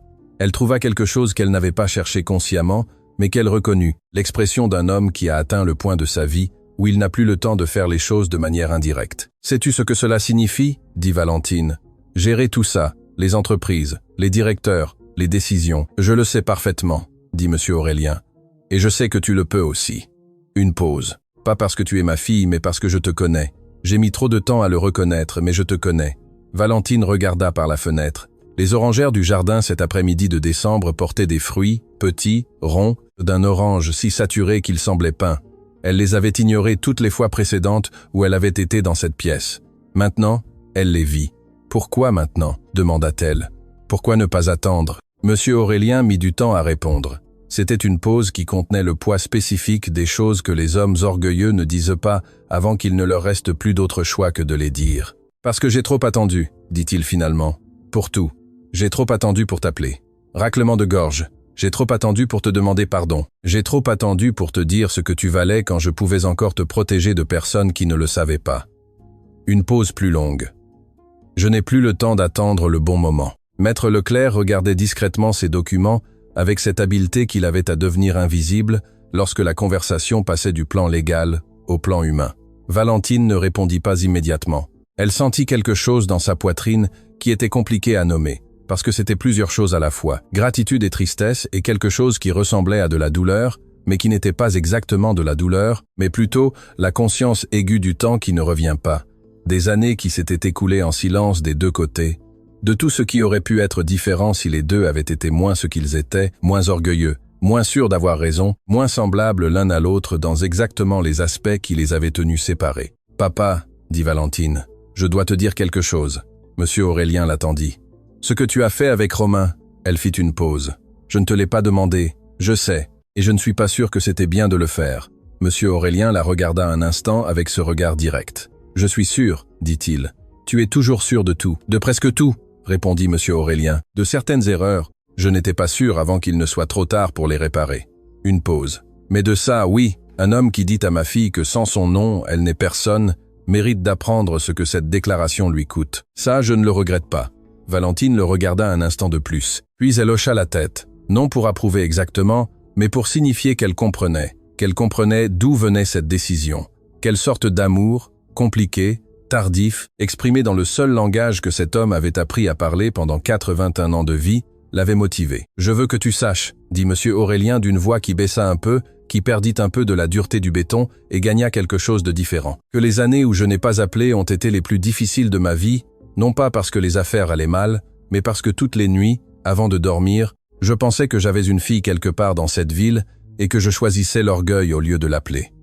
Valentine le regarda. « Pourquoi me le dis-tu maintenant ?»« Parce que si je ne te le dis pas maintenant, » répondit M. Aurélien, « je ne sais pas quand j'aurai une autre occasion. » Ce fut la première fois en toutes les années que Valentine put se souvenir que son père utilisa ce genre de mots, non pas comme déclaration de vulnérabilité stratégique, non pas comme ouverture de négociation, mais pour ce qu'ils étaient, une vérité simple, dite à temps, avec tout ce que cela lui coûtait de la dire. Valentine se leva du fauteuil où elle était assise, marcha jusqu'à son père, s'agenouilla près du fauteuil. Non de manière théâtrale, mais avec la naturalité de celui qui a besoin d'être à la même hauteur qu'une autre personne pour lui dire ce qu'il a à dire. Et elle posa sa main sur la grande main noueuse de son père. Monsieur Aurélien la regarda. Dans ses yeux sombres, ses yeux que le temps n'avait pas touchés, Il y avait quelque chose que Valentine n'y avait jamais vu. Une humidité, pas des larmes exactement. Cet état antérieur aux larmes, qu'ont les yeux des personnes qui ont appris très tôt que pleurer était un luxe qu'elles ne pouvaient pas se permettre et qui ne l'ont jamais complètement désappris. Moi aussi, dit Valentine à voix très basse. 2 mots, mais les 2 mots corrects, dits au bon moment avec sa main sur la sienne, dans une pièce qui sentait les gardénias et le café, et les orangers du jardin qui portaient des fruits d'un orange si saturé qu'il semblait peint. Maître Leclerc, avec cette discrétion de 30 ans, ferma son dossier, se leva en silence et sortit dans le couloir. Ils les laissèrent seuls, le père et la fille, et le temps qui était passé, et celui qui restait encore. Et hors de la fenêtre, les orangers du jardin de la clinique Saint-Honoré, immobiles et pleins de fruits sous la lumière de décembre. Le dernier chapitre, janvier arriva à Paris avec un froid sec et clair qui rendait les collines plus définies que jamais, comme si l'hiver leur avait nettoyé le contour avec la précision d'une lame. C'était le genre de froid qui ne paralyse pas, mais qui réveille, qui met les choses en alerte, qui donne à l'air une saveur particulière, propre, sans fausses promesses, honnête comme le sont les commencements quand on ne les décore pas trop. Le premier lundi de janvier à 9h du matin, Valentine Dubois-Legrand entra pour la première fois dans le bâtiment corporatif du groupe Lefebvre. Pas comme une visiteuse, pas comme la fille du fondateur faisant une tournée sentimentale. Elle entra avec le dossier de documents que Maître Leclerc avait préparé au cours des 3 dernières semaines. Les procurations notariales, les procès-verbaux d'assemblée, les enregistrements du transfert d'actions que M. Aurélien avait décidé d'effectuer avant la fin de l'année, tant qu'il pouvait encore le faire lui-même de ses propres mains, sans le laisser pour un moment qu'il ne pourrait plus contrôler. Le bâtiment corporatif du groupe Lefebvre se trouvait dans une zone d'affaires discrète de Neuilly-sur-Seine, une construction en pierre de taille grise et vert qui ne prétendait pas impressionner de l'extérieur, mais qui, à l'intérieur, avait cette solidité spécifique des lieux construits pour durer, non pour briller. Raclement de gorge, Marc Duval l'attendait à la réception. Il la salua avec l'efficacité affectueuse qu'il avait développée en 15 ans de travail pour son père et que Valentine pressentait allait être, dans les prochains mois, l'un de ses atouts les plus précieux. « Bonjour, mademoiselle Dubois », dit Marc. « Bonjour, Marc. » Une pause. « Vous pouvez m'appeler Valentine. » Marc hocha la tête. Il ne dit ni oui ni non. C'était un homme qui savait que certaines instructions s'assimilaient et s'appliquaient sans qu'il soit nécessaire de les confirmer verbalement. La réunion avec les directeurs du groupe était prévue pour 10 heures.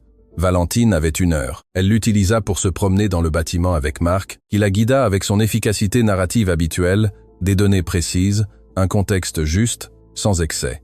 Pour chaque zone, chaque division, chaque espace qui, depuis 58 ans, était le cœur de ce que son père avait construit. C'était accablant. Il aurait été malhonnête de dire autre chose. C'était le genre d'accablement qui a moins à voir avec la peur qu'avec la compréhension soudaine de l'échelle des choses. Combien de personnes dépendaient de ce bâtiment et de ce qui s'y décidait? Combien de familles? Combien de chaînes de conséquences? C'était une responsabilité d'une taille qui ne se calibre pas dans l'abstrait, mais qui ne se ressent que lorsque l'on est au centre physique de celle-ci. Valentine la ressentit et ne la rejeta pas. La réunion avec les directeurs fut, comme elle s'y attendait, un équilibre délicat entre le nouveau et l'établi. Il y avait 12 personnes autour de la table de réunion, des hommes et des femmes entre 40 et 60 ans, tous avec des années de carrière dans le groupe, tous avec le mélange compréhensible de loyauté envers le fondateur, d'incertitude face à ce qui allait venir, et l'évaluation inévitable de qui était cette femme qui détenait maintenant les 87%. Valentine n'arriva pas avec un discours préparé, elle arriva avec des questions. Elle posa des questions sur les projets en cours, sur les priorités de l'année, sur les contrats les plus délicats, sur les marchés où le groupe était présent et ceux qu'il n'avait pas encore explorés. Elle posa des questions avec l'attention de celui qui écoute réellement, sans l'urgence de montrer qu'il sait déjà, sans l'insécurité de celui qui a besoin d'impressionner. Elle prit des notes. Quand elle ne comprit pas quelque chose, elle le dit. Quand on lui donna des informations qui contredisaient quelque chose qu'elle avait examiné dans les documents précédents, elle le signala avec précision et sans agressivité. À la fin de la réunion, le directeur des opérations, un homme nommé Monsieur Chardin, qui travaillait dans le groupe depuis 22 ans et qui avait la réputation d'être le plus difficile à convaincre de toute position, dit à Marc à voix basse en sortant « C'est sa fille, sans aucun doute ». Marc ne répondit pas, mais ne le contredit pas non plus.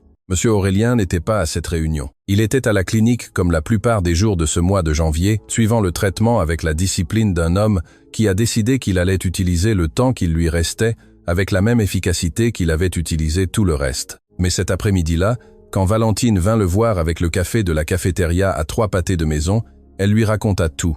La réunion, les directeurs, les questions qu'elle avait posées et celles qu'elle avait encore en suspens.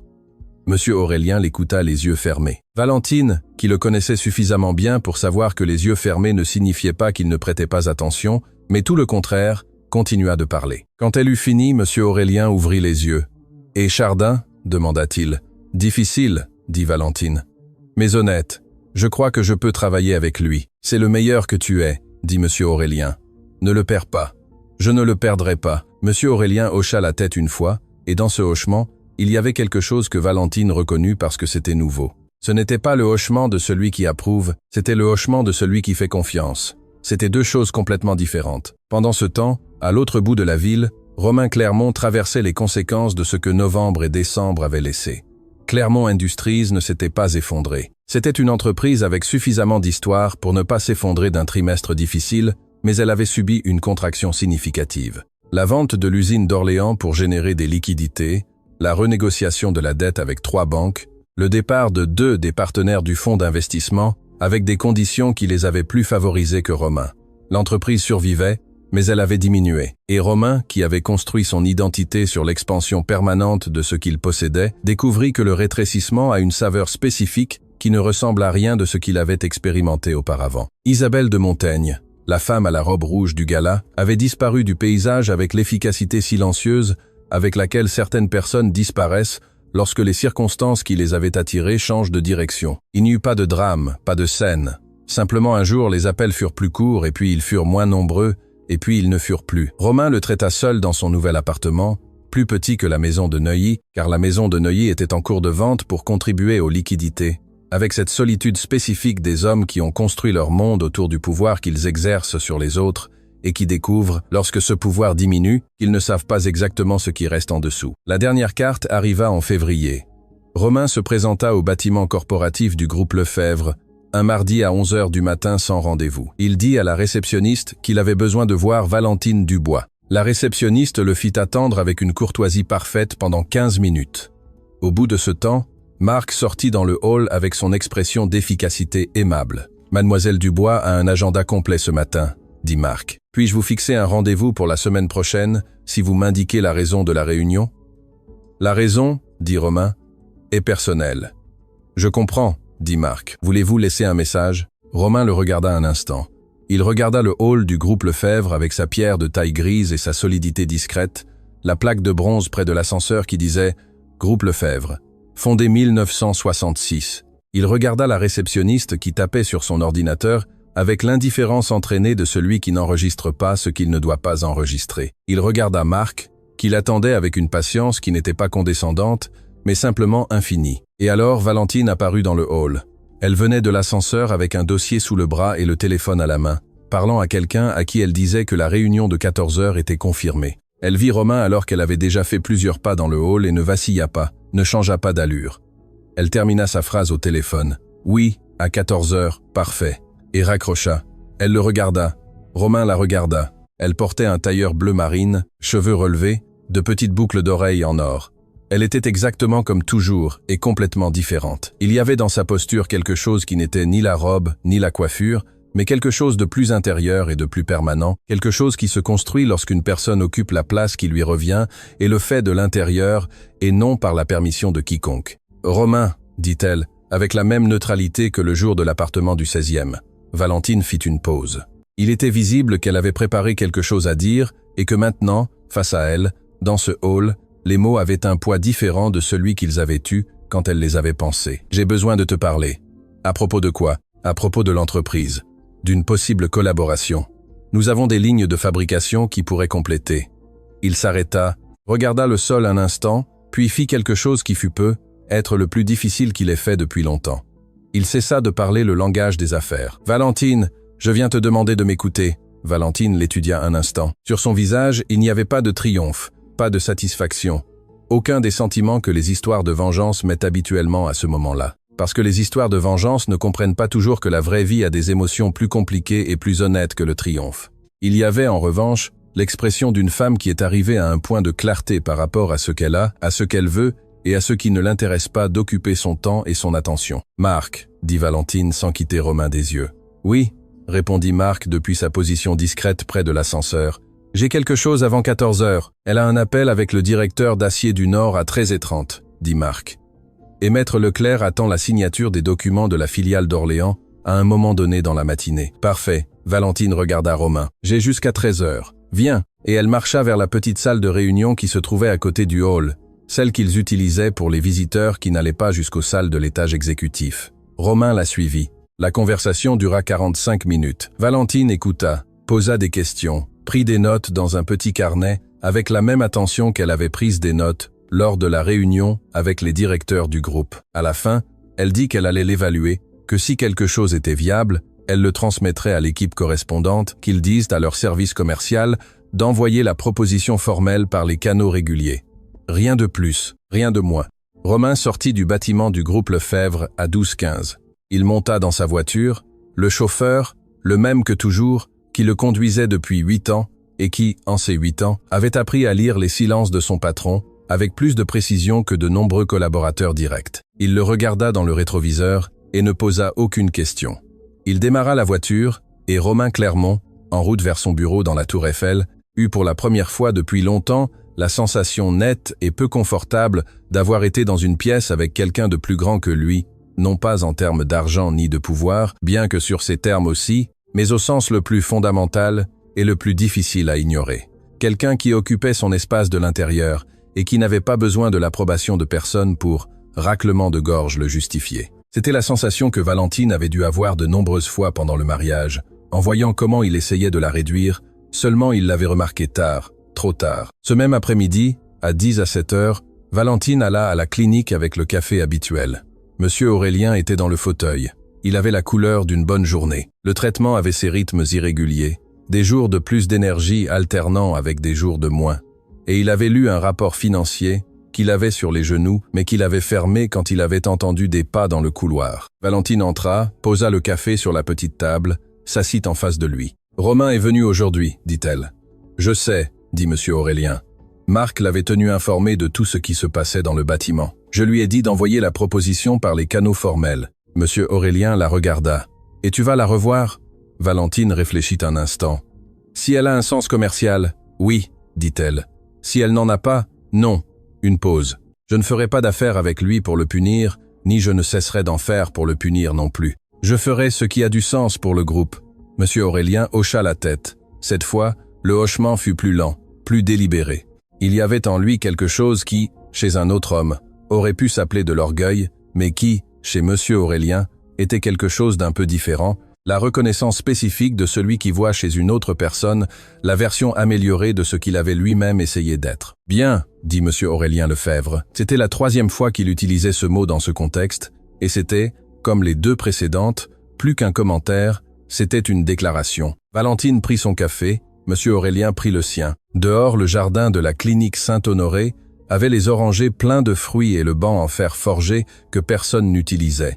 Et le ciel de janvier au-dessus des collines, si bleu et si clair qu'il semblait peint. Ils parlèrent pendant 1 heure des directeurs, des projets de l'année, d'une décision que Valentine voulait prendre concernant la division logistique, et qu'elle voulait savoir si M. Aurélien avait envisagé à un moment donné. M. Aurélien l'écouta, posa des questions, donna son avis quand elle le demanda et ne le donna pas quand elle ne le demanda pas, ce qui était une distinction nouvelle chez lui et que Valentine remarqua et apprécia sans le dire. Quand l'après-midi s'obscurcit vers ce bleu profond de janvier qui arrive tôt à Paris, Valentine se leva pour prendre congé. Monsieur Aurélien la regarda depuis le fauteuil. « Valentine, dit-il, ça va ?» C'était une petite question. 3 mots du genre que les hommes comme Monsieur Aurélien formulent rarement parce qu'ils savent rarement comment le faire, sans que cela sonne comme quelque chose d'autre. Mais il l'a dit avec cette voix qui avait maintenant la fissure permanente et que Valentine avait appris à écouter non pas comme une faiblesse, mais comme ce qu'elle était. La voix d'un homme qui avait décidé qu'il lui restait trop peu de temps pour continuer à garder les questions qui importaient. Valentine le regarda un instant. Elle pensa au tribunal d'octobre, au stylo noir sur le papier blanc. Elle pensa à l'appartement du 16e et à ses plantes, et à ses croquis. Elle pensa au hall du groupe Lefebvre ce matin-là, avec le dossier sous le bras et le téléphone à la main, et Romain Clermont la regardant de l'autre côté du hall, comme quelque chose qu'il ne parvenait plus à comprendre complètement. Elle pensa à son père dans ce fauteuil avec ses yeux sombres que le temps n'avait pas touchés, lui demandant si elle allait bien. « Oui, » dit Valentine. Et c'était vrai, non pas la vérité de celui qui dit qu'il va bien parce que c'est ce qu'on dit, Mais la vérité plus compliquée et plus solide de celui qui est arrivé, après un long chemin pas toujours propre, à un endroit qu'il reconnaît comme le sien. « Bien », dit M. Aurélien et Valentine Dubois-Legrand, sortit de la chambre 214 de la clinique Saint-Honoré. Elle descendit les escaliers moquettés de gris clair, traversa le hall avec ses gardénias éternels et poussa la porte vers la nuit de janvier, qui sentait le froid et la terre et quelque chose qui n'avait pas encore de nom, mais qui commençait déjà. Ce qui restait derrière était ce qui avait été. Ce qui était devant n'avait pas encore de forme définie, mais c'était le sien, tout le sien. Et cela, Valentine le découvrit en marchant vers sa voiture, sous le ciel sombre de Paris avec les collines en arrière-plan comme toujours, était exactement suffisant.